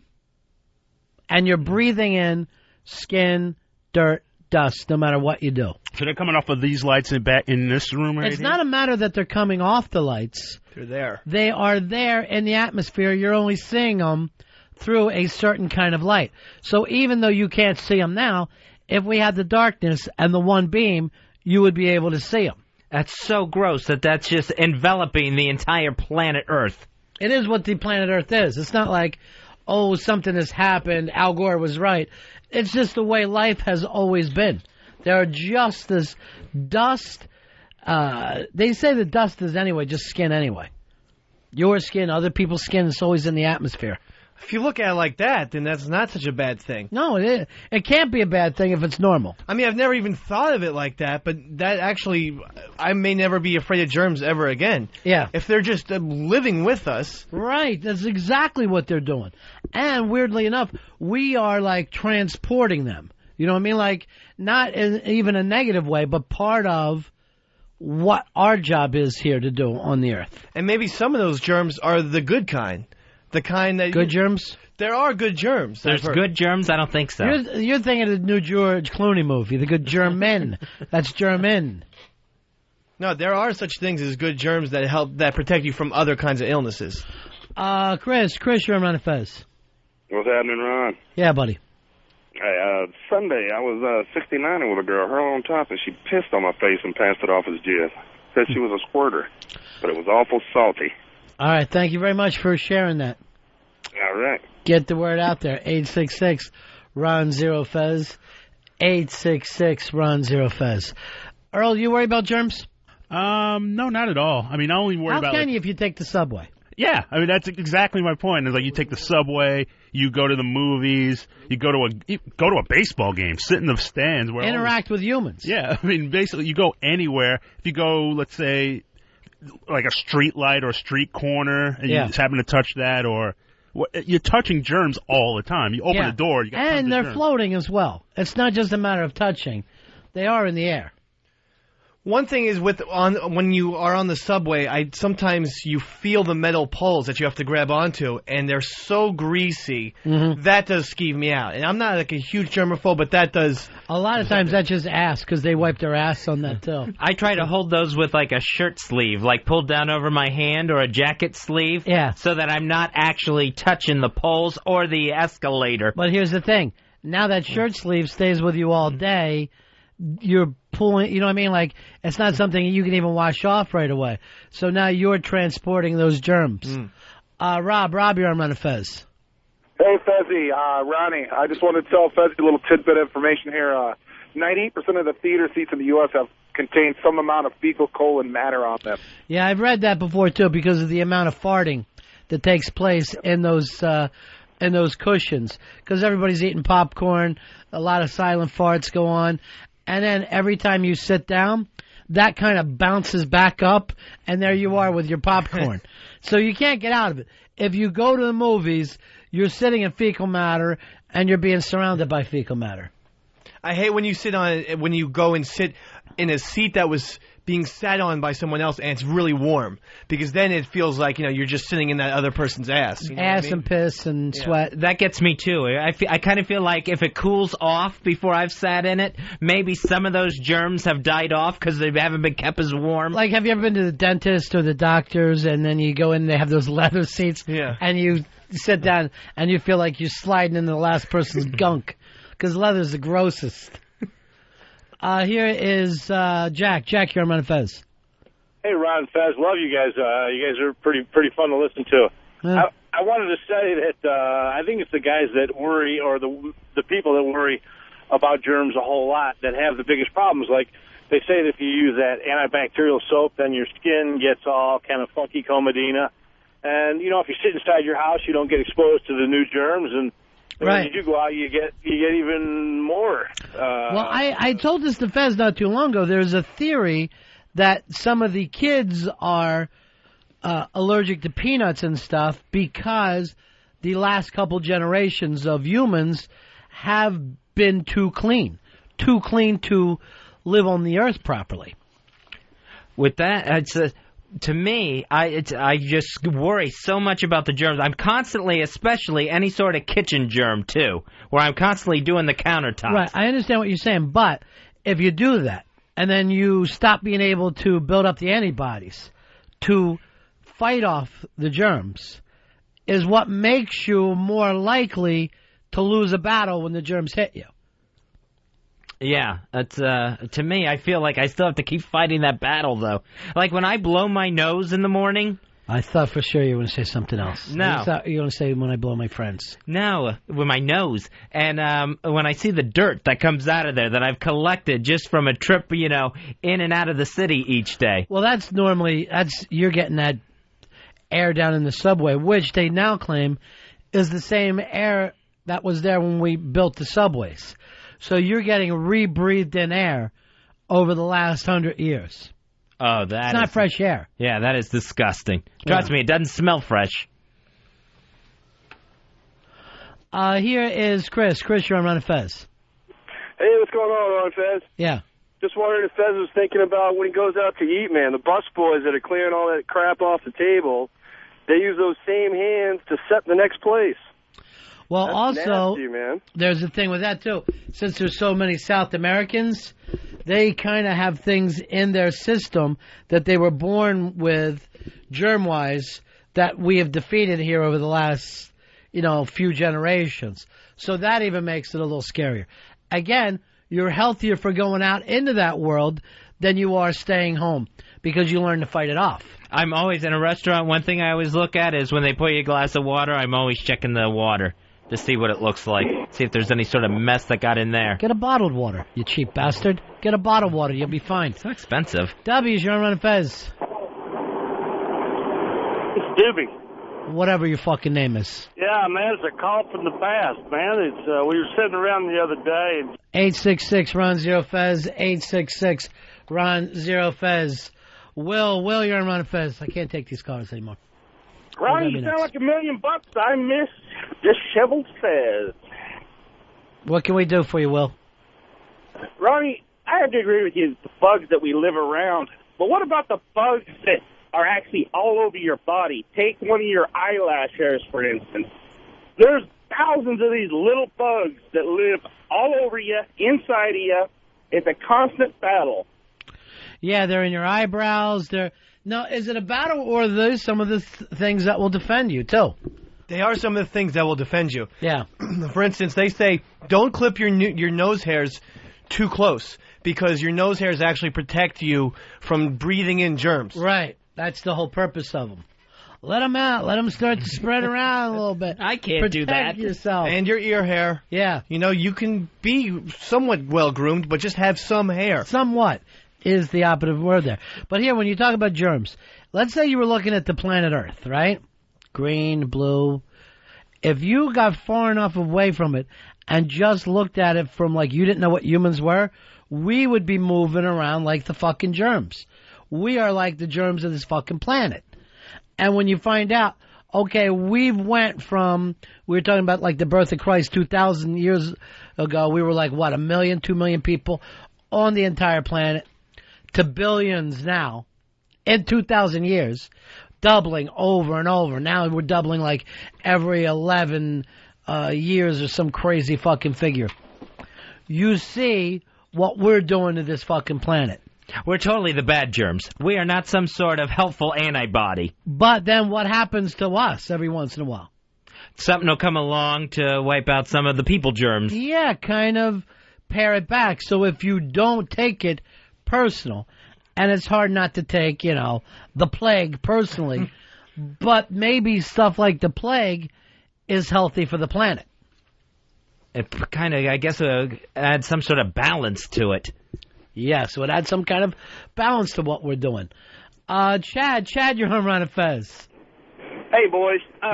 You run into it more at fast food restaurants, but when you give them the cashier money and as many hands as the money has been in, and they turn around and grab your pop or your drink, and they're putting your hands on the lid and getting your fries and their food, and yeah, I just can't handle that. Yeah, no matter where it happens, there are going to be hands-on food in preparation.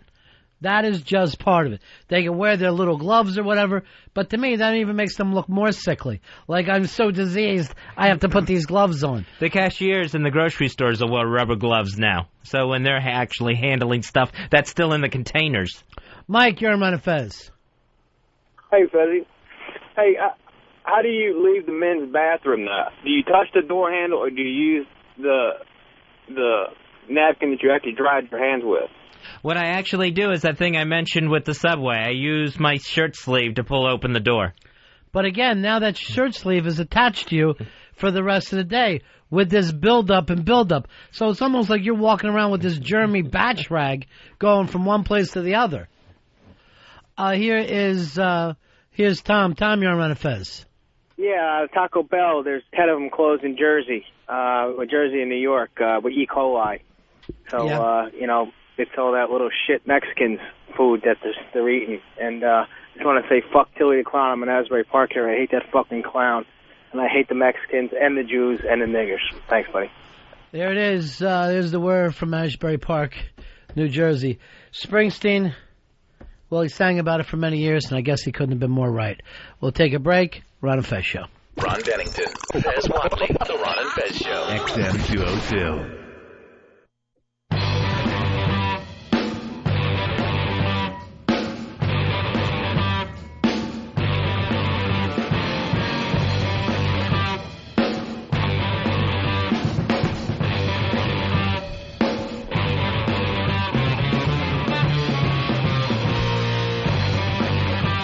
Yeah, Earl, it's time for you to start updating. This was 71, and have a lighter going. Yeah, we'll jazz them up. Even 74. Okay. Either that or go way in the other direction, go way old. Like 1900s. Here's something for you to do, Earl. Q Magazine in Britain. Do you read this magazine at all, Earl? Yeah, I always glance at it in the bookstore. It's a very popular British magazine. And kind of expensive over here, right? Yeah, it's like $10 here. Yeah, I think that's because it's on parchment. It's like trying to buy a book over here. They came up with the list of the top 20 songs of the last 20 years. And I was looking it over a little bit. Not even all that impressive a list, to tell you the truth. What about for you, Dave? If you had to pick for yourself, last 20 years, here's my song. I think I would pick Black Hole Sun by Soundgarden because it's a great rock song and everyone likes it. It crosses over and it was a huge song. So I would choose Black Hole Sun by Soundgarden. Believe it or not, that's actually a really fucking great pick because it really did go through a couple. Did not make the top 20. What? Of the last 20. Look at how upset he is. Fuck. Do not get upset. It's just Q Magazine. When you put out fucking Q Ballhead fucking magazine, you'll be able to have your own. What about for you, Earl? I would probably say somewhere along the lines of, let's say, I mean, I'm a Soundgarden fan. I love The Day I Tried to Live by Soundgarden, but it's so impossible to do a show with you guys.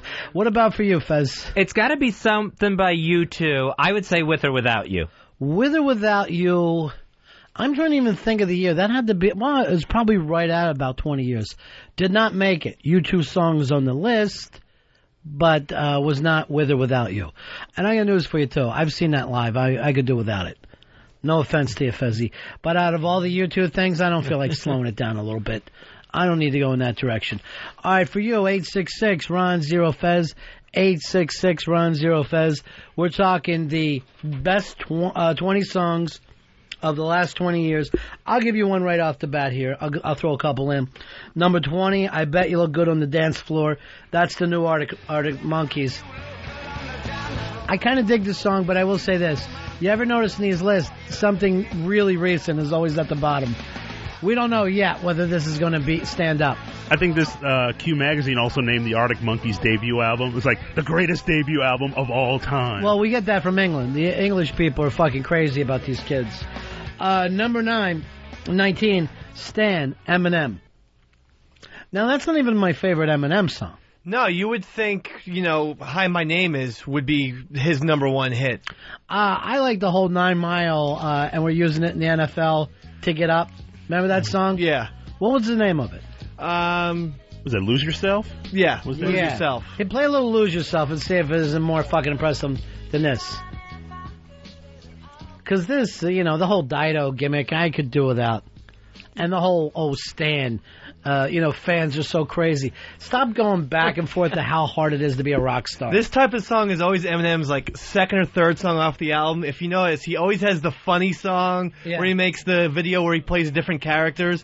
His second song is a little more, personal, and his third song is, real dark, and this is always the same little Eminem formula. I remember when this song came out, every NFL team was using it to get fired up. You would see him in the locker room just jumping up and down to this. Well, this is when Eminem embraced the guitar. He said the guitar is a great instrument. Finally, he discovered it. Get to the fucking hook, Em. But on the surface, he looks calm and ready to drop bombs. But he keeps on forgetting what he wrote down. The whole crowd goes so loud. All right, on 3, beat Minnesota. He's choking how? Everybody's choking now. The clock's run out. Time's up. Over. Loud. Snap back to reality. Oh, there goes gravity. Oh, there goes rabbit. He choked. He's so mad, but he won't give up. That is, he know he won't have it. He knows his whole back to these ropes. It don't matter. He's dope. He knows that, but he's broke. He's so stagnant. He knows when he goes back to this mobile home. That's when it's back to the lab again, yo. This old rhapsody better go capture this moment and hope it don't be. Finally, The music, the moment you hold great shit, though. Never let it go. Goosebumps. You're putting your fucking helmet on. Kick your fucking ass! Right here, right now! Run through a fucking wall. Alright, looking for the best 20 songs the last 20 years. Hey, Dan, you're on the Ron and Fez show. Hey, what's up, guys? Yeah. I'm thinking Nirvana is definitely on this list.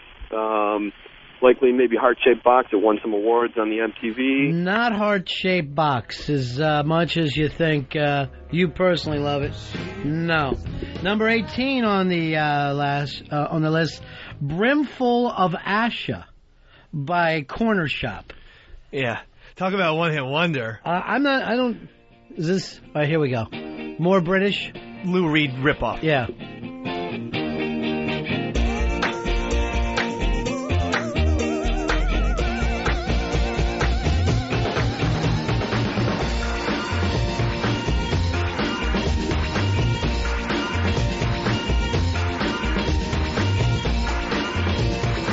Seems like you need more than a Moog synthesizer to get into the top 20.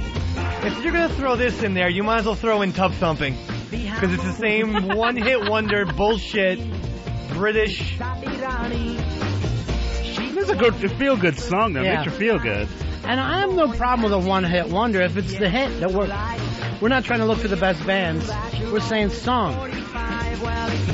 Yeah, I know, but this is from the Velvet Underground.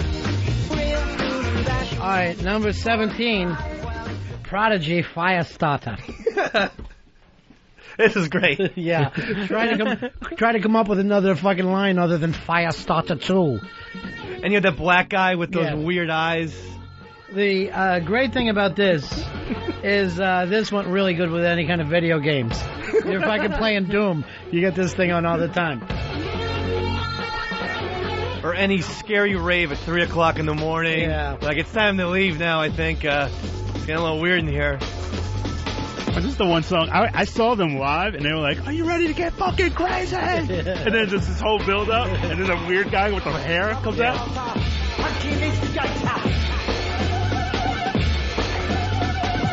I'm the fear addicted, danger illustrated. I'm surprised Smack My Bitch Up didn't get on this list. Oh yeah, that was their Big Trouble song, right? Yeah. Then they went away. Who cares? All right, 16, Like a Prayer. I guess you're going to have some of that. 15, Depeche Mode, 1990, Personal Jesus. The only reason why this is on the list is because Johnny Cash covered it. I don't know. This was big on its own. If you were in a fucking club, any kind of club, and I mean, I've seen more titty dancers fucking come out to this song, and it blows up every time. To this day. I agree, but this is an exclusive list. And, I mean, yes, I could see making the top 50, but the top 20, I don't know. I don't know. I think it belongs there.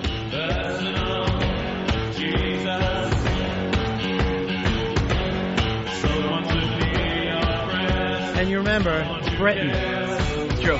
Songs are bigger than Britain than they are here. And, I mean, if there's ever a British band like Depeche Mode, just pale and thin and cigarettes and... And it's not like they don't have a lot of fucking songs either. Yeah. Number 14 on the list, Baby One More Time, Britney. This is a disgrace. No, just stop, Earl. Don't even fuck around with it. Number 13, and remember, we are in Britain, Robbie Williams, Angels. That's only because he owns England. He does. He fucking plays 2 shows in England that he'll play the whole North fucking England will come, and then the next Saturday, the entire country. I mean, they show concerts over there, Fez, that it looks like there's a million people showing up. And then they all stand there. There's not like they have seats or anywhere to go. They're not getting drinks. They just stand and wait for the music. I know one of their bigger shows is, Nebworth, which is this naturally made amphitheater. So it's basically a patch of field. And it'll get 100,000 people. Try 600,000. Yeah, I mean, more 600,000. Because 100,000 is in Wembley. Yeah. And I think one time he did like the 15 straight shows at Wembley. It's just, you can't even understand it. And when they did that fucking, the Live Aid thing last year, this was Pink Floyd, everybody was nice. Then Robbie Williams comes out. They go fucking batshit. You'd see 500,000 people singing songs. He's like if Elvis and Ricky Martin were like rolled into one. And then over here, he's got to fucking stand in line to get a goddamn pack of smokes. Nobody even recognizes him. I'm Robbie Williams. I was in Take That. Remember? It just means nothing to us. All right, number 12. Well, Kathleen from the Bronx called it. Earl took all the credit. Crazy. Gnarls Barkley. This was a big hit. I remember when I lost my mind. This one I agree with. Well, we don't know yet. That's the problem. Since it just happened, you can get a little too caught up. You're looking at 20 years. I saw in the New York Post some model was at a strip club or something. She put a quarter and played this song and goes over to Charles Barkley and said, "Get up and dance with me. I'm putting this song on for you." She thought She thought he was quote unquote Gnarls Barkley. I wish Charles Barkley would fucking do this song. Hey, I saw Charles Barkley on HBO last night saying he was kicking OJ out of the black race. OJ was no longer black. And he goes, I don't normally speak for black people, but I will now. OJ did it, and he's no longer black. Who gave him the keys to kick out black people? I did. Did you get the vote, Earl? I handed it over to him. Here's Steve. Steve, you're on Ron and Fez. Hey, how you doing, guys? Yeah. Alice in Chains song, Rooster. I remember we used to play Rooster all the time. Did not make the list. Not a bad call, though. Phenomenal song, but I think maybe Wood from Alice in Chains would be higher from their little catalog. Number 11 on the list, and by the way, we're doing a terrible job of guessing these. You could forget how big this song did. Song 2, Blur. My biggest problem with this song is I thought it was going to be in that bug movie, Starship Troopers. Because you played it in a preview, so I'm like, yeah, when the bugs attack, we're going to be fucking rocking some Blur.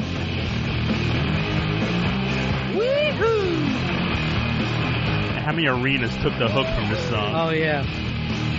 This song's like to me smacked up, the post Kurt Cobain suicide, where everyone's like, yeah, I'll try grunge in 3 chords for at least one song.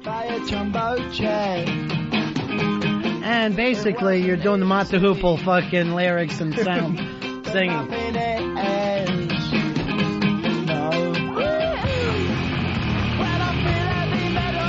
All right, number 10 on the list. This is Q Magazine's top 20 songs last 20 years. Number 10, I believe, belongs up here. Seven Nation Army, White Stripes. Absolutely. It's Great song.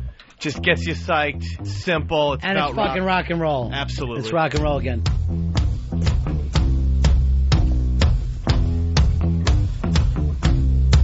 I'm gonna fight 'em all. A Seven Nation Army couldn't hold me back.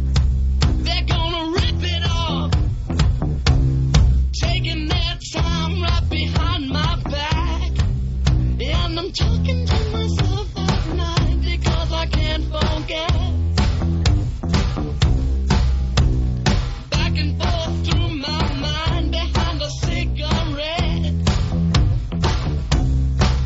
And a message coming from my eyes says leave it alone. thing I like about this song, this would have been a hit in fucking 71, 65, 87. It's just one of those songs that works. This is how I practice my drums, too. Yeah, like a little girl? It's not overly complicated. Like the girl stripe? I was going for it simple, stuff that I can do. You put your vagina right up on the snare and off you go. I was going That's what he calls it, the snare. It's more of that garage rock that we average shows can do. Number 9 on the list is top 20 songs of the last 20 years. Q Magazine. Number 9, There She Goes, the LA. No way! How many fucking movies have used this song? It's overplayed, but it's not the best. You listen to this song and you fucking start to lactate. This is how feminine this sound is. You know that Mini Driver's going to be popping up soon. Some sort of girl flick is up on the screen. Oh, yeah. It really does make your head tilt back. Normally, here's all the scenes, and your girlfriend is crying while you're trying to sit and go, why am I watching this movie?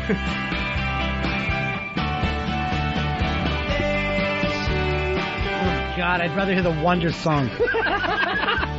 Although, you know, if you're driving your car right now, some fucking guy's driving a truck singing along. It is a pop song. This is a song you're thrilled to hear come on the radio. Say thank you. You're thrilled. I knew if I would have faked it and put it out there, somebody would have bit. A minute before, we were all making fun of it. Now we've come over. No, this is great. I used to get this song confused with that, Breakfast at Tiffany's by Deep Blue Something. Because there's no fucking difference. They're all the same. Blue Cars, the whole gimmick is the same. Number 8, Pulp in 95. This song knocked England on its ass. Common People. You know you love this song, Dave. It's a great song. Not going to make my top 20.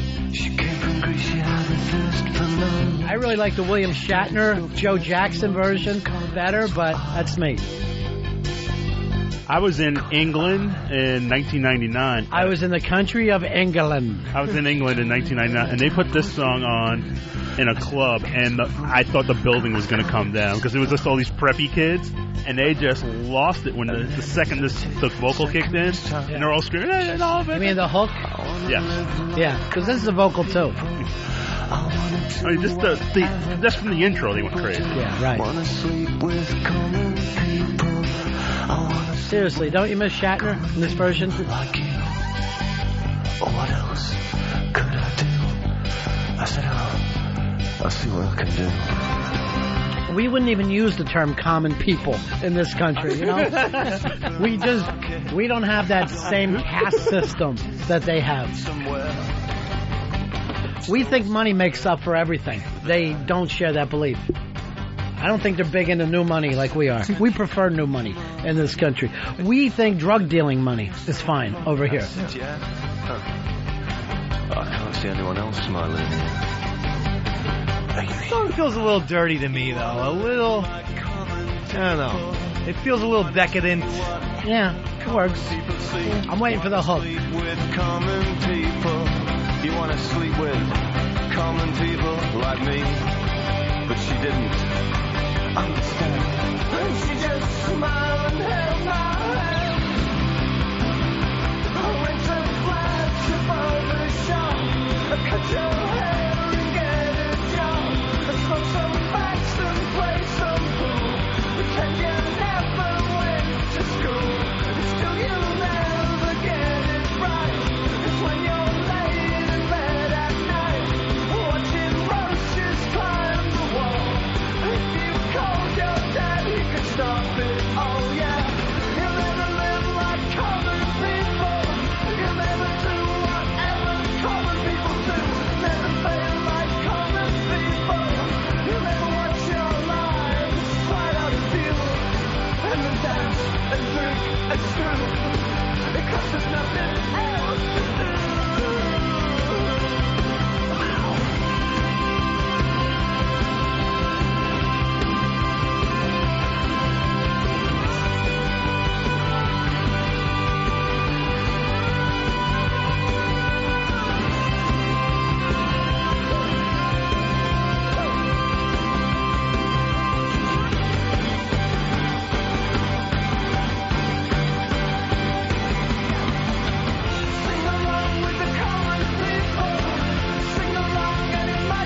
This is your big English thing, Earl? Yeah. Number 7, The Verb, the song that they lost all the fucking rights to. This is good news for the Rolling Stones. Every time this song is played, the Rolling Stones take all the fucking money from it. Yeah, well, it's their orchestra. Not that Mick and Keith wrote it.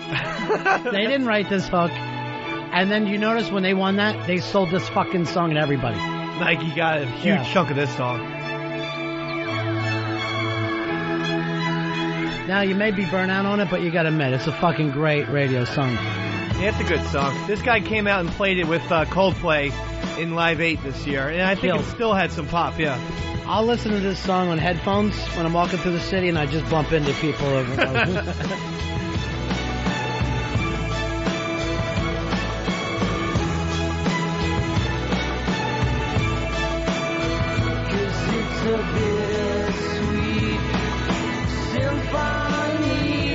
And he's kind of another one. Richard Ashcroft of, The Verve is very huge in England, and he's considered a big rock superstar, and really, a lot of Americans haven't heard of him. They take music a little more seriously than we do.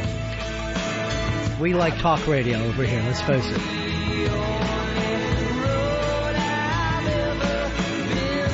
Now, since it is England, number 6, Oasis, Live Forever is the song they picked. I don't think it was as big in the United States. No, but I think this is maybe their best song, so I can live with this. Maybe I don't really want to know how you got and grows, 'cause I just want to fly. Lately, did you ever feel the pain in the morning rain as it soaks you to the bone? Maybe I just want to fly, want to live but don't want to die. Maybe I just want to breathe, maybe I just don't believe. Oasis, we get about as much as we get soccer over here. We go, okay, it's kind of good, but we have other things we like much better. I totally think that Champagne Supernova song was better than this one. Oh, yeah? I think this is a little more rock and a little more spiritual. Champagne Supernova was just cool words slung together. Maybe I just like champagne. Maybe that's just the Oasis song that you'd heard. That Wonderwall were you too. Number 1 is the U2 song you didn't get, Fez. You got U2, but you missed this one. And for whatever reason, people love it best. Surprising that not one Joshua Tree song is here. But when U2 talks about that this song kind of saved their band, like they were going to break up until they fucking wrote this song, and then they went, wait, maybe we got more in us. So unfortunately, they wrote this song and they stayed together. What? Thank God. Then they wrote this song. Yeah. I just feel like right now Bono steals most of the stuff I'm doing in Africa. He's getting more credit for it than I am. So I'm bitter about that. When it's enough. Massive Attack, number 4 in 1991. Again, England? Yes, this is totally Q throwing... Magazine won't get interviews with these artists anymore. They're not included. Throwing England a bone here. Yeah, I'm not sure if anybody cares about they can get a Massive Attack interview right now, Fez. Yeah, like Massive Attack can play Wembley Stadium, sell it out in an hour. Here they're playing the Roseland Ballroom. If. And there's and you can lay down and watch. I don't know, maybe if I was doing ecstasy, I'd care. Number 3, the big LA band. Seemed like they were going to be big, died out really with their first hit. Kind of a one-hit wonder. Here they are. Guns N' Roses, the best U.S. What do you mean, died out? Radio song. Still going strong. AOR 95 YNF. I would have liked Welcome to the Jungle, but... This is the fucking song that won't die, though. That's true. This crosses everything. Where your mom can be like, I like that song. That song's good. Those gun songs. It's good to see the American boys in the top 3, though. And this is what gets girls dancing. This is what gets them involved. It gets the women involved. Welcome to the Jungle is just more of a male thing. Here's the interesting thing, Dave. They're the third American band. There's American bands above them. Really? Yeah.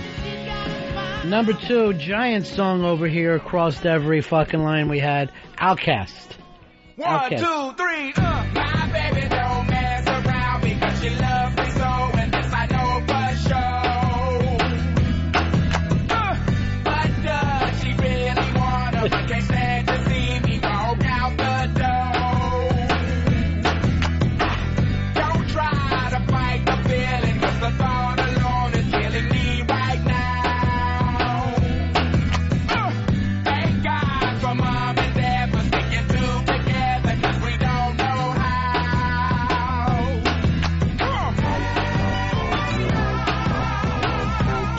Yeah, I know you're burnt out on it. I'm burnt out on it, too.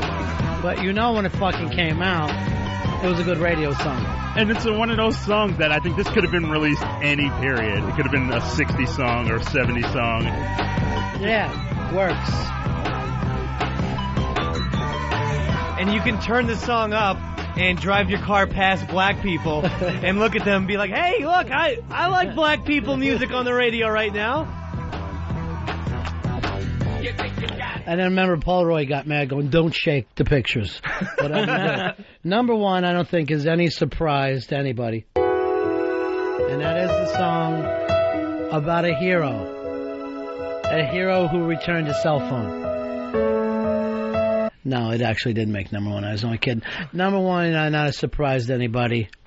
America's own, Seattle's own, Little Dead Prince. Yeah, baby. Again, by this point you might feel that you hate this song, but it's hard to go back and remember. It seemed very shocking at the time. Unbelievable. I still think it's unbelievable, too. If you're just by yourself, quiet walk, you can get into this shit. This song capsized everyone that Eddie Trunk ever loved. They all were thrown into the icy seas, never to be fucking seen again. Now, they used the word pop song, but it was pretty much a rock thing. It's still a pop song if you listen to it. No, I know. Yeah, you know what, you're right. It's, I mean, all these songs that really cross, it's because they've got a little bit of everything. Because I was thinking, like, could this be considered a pop song? How about OPP?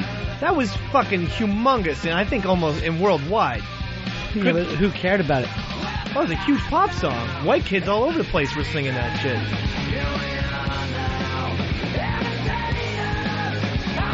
Here's Bastard. You're Ron and Fez. Hey, Ronnie.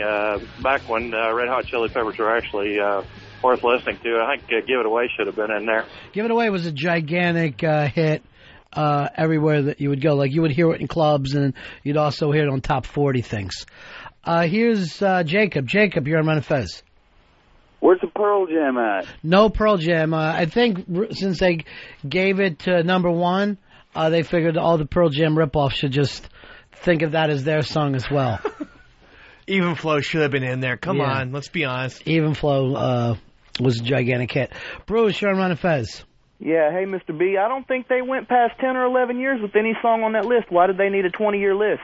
Well, they did 91, 87, 91. Oh, there was an 87 on there? Yeah, a little song called Sweet Child of Mine.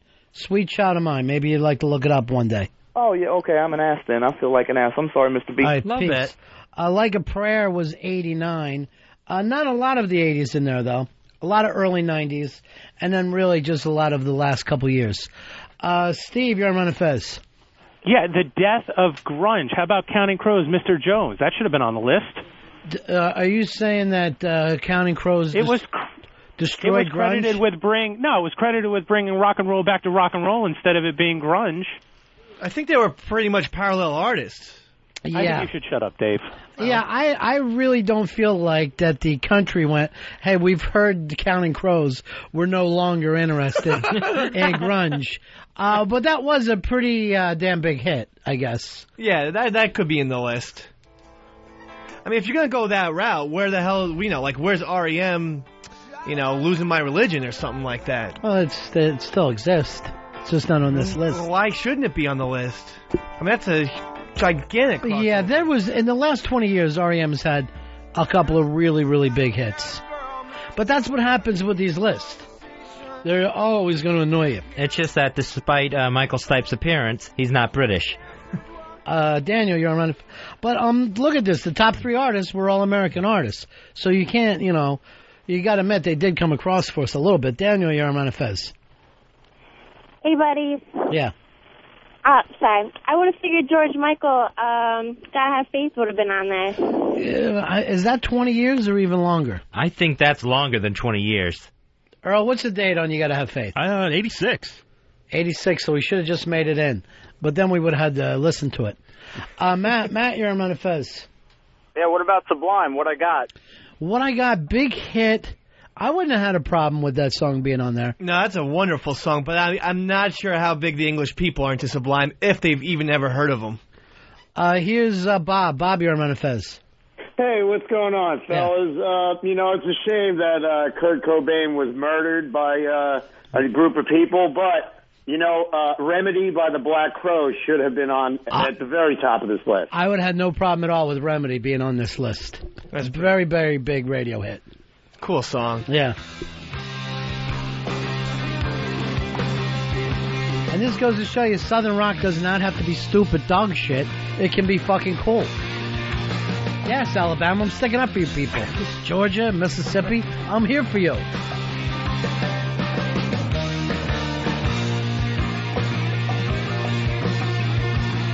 Now, did he get back with Kate Hudson or no?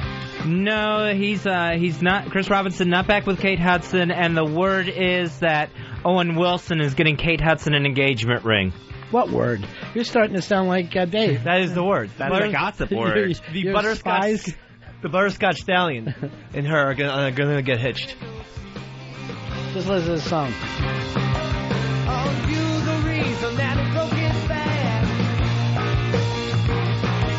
Tell me, did I see your baby laugh about that?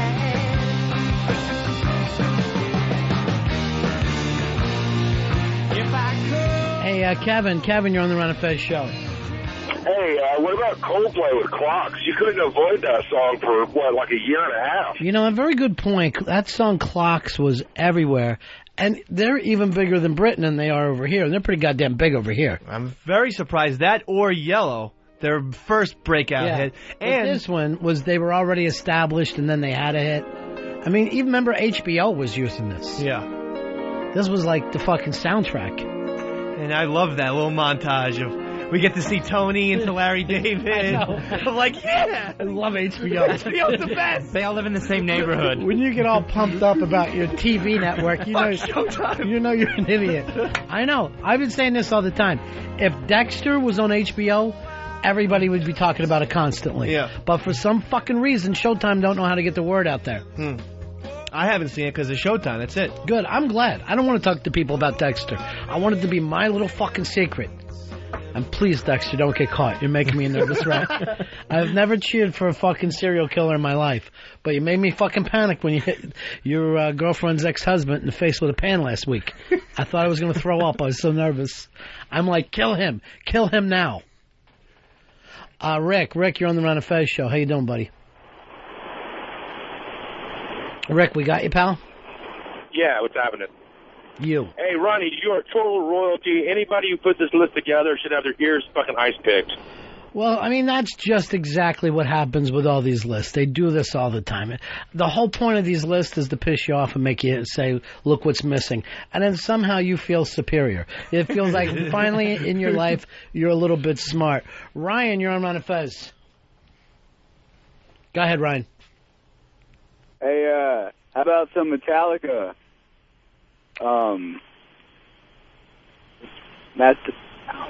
You're thinking, I know what you're thinking of. You're thinking Enter Sandman, which was gigantic. It was a big hit, kind of turned Metallica into a mainstream artist, but even more importantly, ECW. This was the biggest song of the ECW years, in my opinion. This was bigger than Hit, to me. And how many times have you drank and stood on a chair now and started to throw your beer around and hit yourself in the head with the can? All because of the Sandman. I'm surprised more people weren't walking around with kendo sticks because of this song. And also, if you go by our office, people do. True. Also, if you're a Yankees fan, you get to hear number 42, now pitching, Mariano Rivera. And it's the best baseball entrance song by far. Since Wild Thing. Okay, I'll give it to Mitch Williams.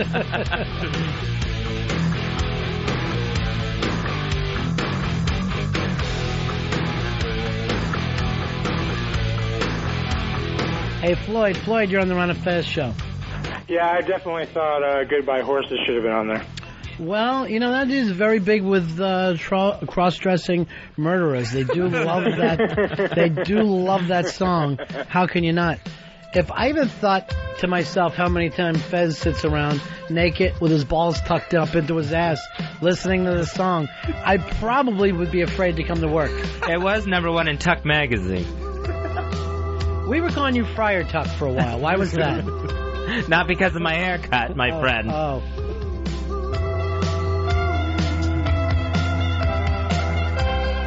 Did this ever have its own commercial thing, or was it ever played? I don't believe so. I think it just has this life all its own, because you know the line, I'd fuck me. So It comes out right after the song comes on. He told me. You don't always have this kind of time to get to something commercial radio.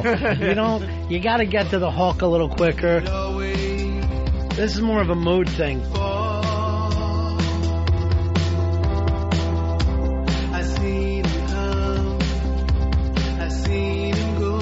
Jay, you're on Ron and Fez. What's up, buddies? Hey, buddy. Any Radiohead on that list? No Radiohead, and they're not really known as a singles band. What about Creep? That was gigantic. You know what? You're 100% right. I did not think of that. And to me... And that's even different from the rest of their stuff. Totally. And it also was like, you could work in commercial radio, play this song and feel cool for 5 seconds, like, here's Radiohead, knowing you're going to play the same goddamn thing that you just played an hour and a half ago. Yeah, this was big, too. And it was weird because it looked like when this song came out, they're definitely going to be a one-hit wonder type of band. There's no way this band's going to have a career because they're capitalizing on Nirvana and everything, and now they're, they're an amazing band. I thought of, what was that? Was it the Hollies that did The Air That I Breathe, Earl? Yeah, Hollies. That's what this song always reminded me of. And I paid very little attention, too. Float like a feather. And this guitar part right here is what Bono uses for Vertigo. If you notice that. Why wouldn't he? I wish I was there. Special. You're so very special. Ah, good. You got the very special part. But I'm a creep. I'm a widow. What the hell am I doing here?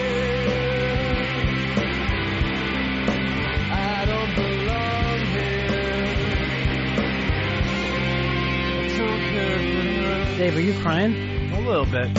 Thinking about a girl? Yeah. Knowing that you weren't pretty enough to get her? Ugly. I'm a weirdo, she apparently thinks. Always the outsider. I want a perfect soul. There's just Dave sitting out the fucking outside her house looking in. It works better with your bald head, Eastside Dave. I see no difference. Wearing my all black Radiohead shirt. Just listen to this. It says everything right here. I wish I was special, but I'm a creep. Mike, you're on Ron and Fez. Hey, buddies, we got two quick ones for you. What about The Who? They had tons of big hits, and thank God Zappa didn't make the list. First of all, The Who hasn't made an album since 91. You might want to go and Zappa's been dead for the last 20 years. So I'll wake you up when we're doing something about classic rock. I'll get you up immediately. My goodness. My goodness, what's happens to people. Billy, you're on Ron and Fez. Yeah, what about old Dave Matthews with Satellite or Crash or something? Hey, what about that old Dave Matthews? He's from the South. He's from South Africa. He plays Southern rock, Southern African rock. He's great. He calls him Dave Joe Matthews. I saw Dave Matthews. He came to town, had a couple colored boys up on stage with him. He's amazing. One was even playing the fiddle. I couldn't believe it. I said, Dave Matthews, I think it's wonderful what you're doing for these colored fellas, getting them up on stage, letting them play the banjo, be all part of it. Love Southern African rock. Love Southern African rock. We cried like a baby when apartheid fell. We felt terrible down here. Same thing happened to us back in the 60s, 1860s. We lost it ourselves. This is the perfect music to put babies to sleep. I'll say that much. If we went in like, if you had a baby to put to sleep, what song would you put on? I'd put this as number one. You know, I still don't know how he sells out Giant Stadium. I mean, I understand maybe people think he's a good musician, but how he has such mass success is beyond me. They love him. He's beyond love. He's big down south. We found out Southern African. Brian, you're on the Ron and Fez show. Hey, buddies. I was just thinking Beck with Loser. That was a huge hit that was everywhere. Yeah. You know what? That is true. And there's plenty of Beck that I would have thrown in for radio hits, the whole Devil's Haircut gimmick and all that. What I Got. But this one was big. Not What I Got. Yeah, you're going Sublime now. No, I was going the Two Turntable song. I forget what that's called. Where It's At. Where It's At. Fuck. Why don't you have some more turkey juice? Don't. Oh, this is a great song that you'll sing all the wrong words to. Francis, I'm on the monkey. The plastic eyeballs, spray paint the vegetables, dog food skulls with the beefcake pantyhose. Kill the headlights and put it in neutral. Stock car flaming with the loser and the cruise control. Babies in Reno with the vitamin D. Got a couple of couches, sleep on the love seat. Someone came saying I'm insane to complain about a shotgun wedding and a stain on my shirt. Don't believe everything that you breathe. You get a parking violation and a maggot on your sleeve. So shave your face with some mace in the dark. Saving all your food stamps and burning down the trailer park. Yo, cut it.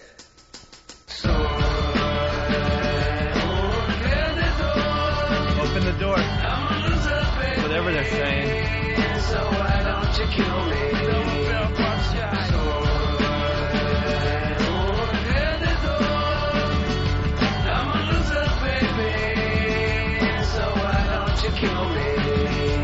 No Daniel Johnson on this list at all? No, none at all. How'd that happen? He's brilliant. That's what the documentary says. Have you seen it yet? No, but I am a Daniel Johnson fan. He's in my iPod. Is that right? Yeah. What song? His whole album called Fun. Lousy Weekend's a great song from it if DeWitt has it. I don't know. Yeah, go ahead and see if they got that. You got to pick up the documentary. I have to. The Devil and Daniel Johnson. It's the fucking craziest shit I've seen in a long time. Fez? Yes? I don't want you watching. Why? Can I just look out for you sometimes? Okay, I'll take your word for it. There's a scene in the film that would not be good for you. Yes.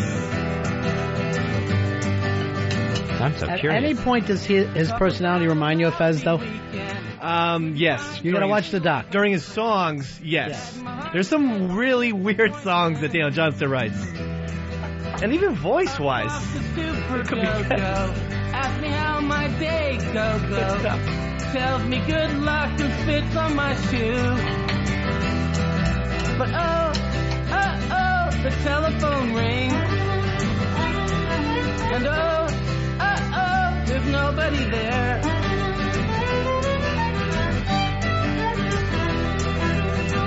Saw a girl on the street corner. Say, hey, I'm a lonely loner. She looked at me like I'm some sort of crutch. Fast car. Hey, I want to thank Photoshop Mike, and I wanted to thank you, Fez, and all the Fez posse for the cigars and the presents they gave me. You guys are the best, Fezzy. You and the posse are amazing. You don't have to thank me. I'm not part of the Watley posse. I'm not part of anything that would morph my face with Andre the Giant's. Yeah. And then stick that image all over town as much as possible. Well, I think it's cool. And I want to get some. I want you to do this on hidden because they'll pull them down quick. But in between here and the studios at Free FM, because I want O&A to be forced to look at these over walkovers. We will be doing that today. Fez Watley has a posse. Okay. But you know, when you hit that, because they sell those billboard things there, they get really mad when you put shit up. Okay. So you got to do it, you know, almost last minute to get it on. You know? Okay. But if you just hit one clean, we'll see if they pick up on it. But thank you very much, Mike. You're the best, buddy. Thanks, Photoshop Mike. Very nice presents today. And you, Fezzy, and the whole Watley posse, you guys have really come through on me. Who would have thought? This is the perfect Christmas present. Cigars. It's the gift that just keeps on giving. It really is. Yeah, I'm not part of that posse. What is today, Fez? Wednesday or Thursday? Today is Wednesday, December 6th. All right, so tomorrow.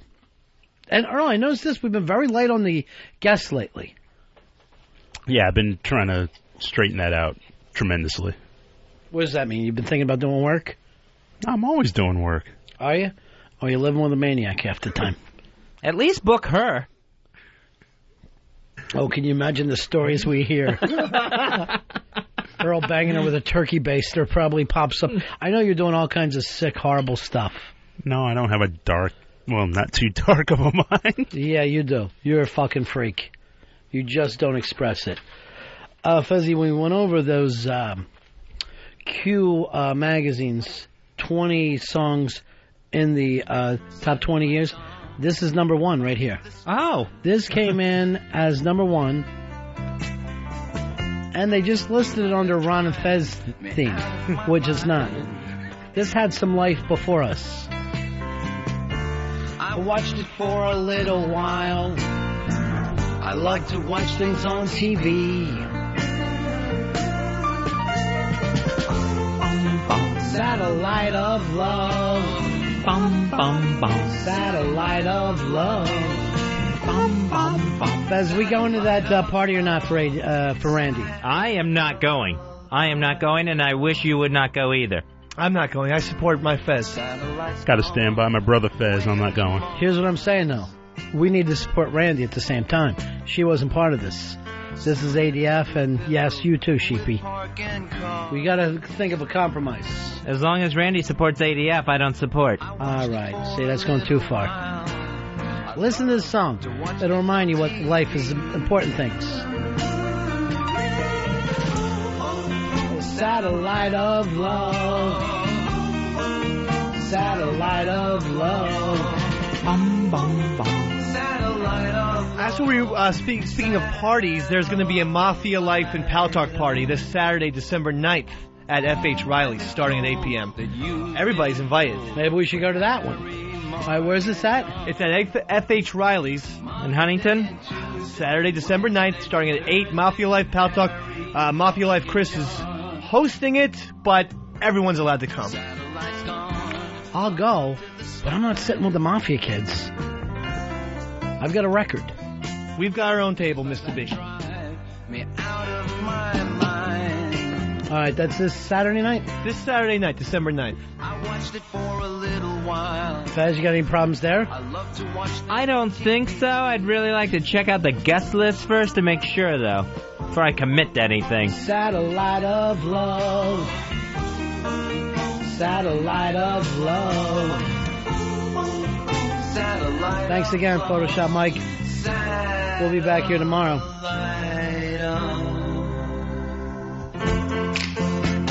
When you hear this next part, we're not going to talk to you after that. I'm fucking done with you. And your phone calls and your need to be entertained on a constant basis. When you hear this, you're on your own. That's the Edge of my show. Donk.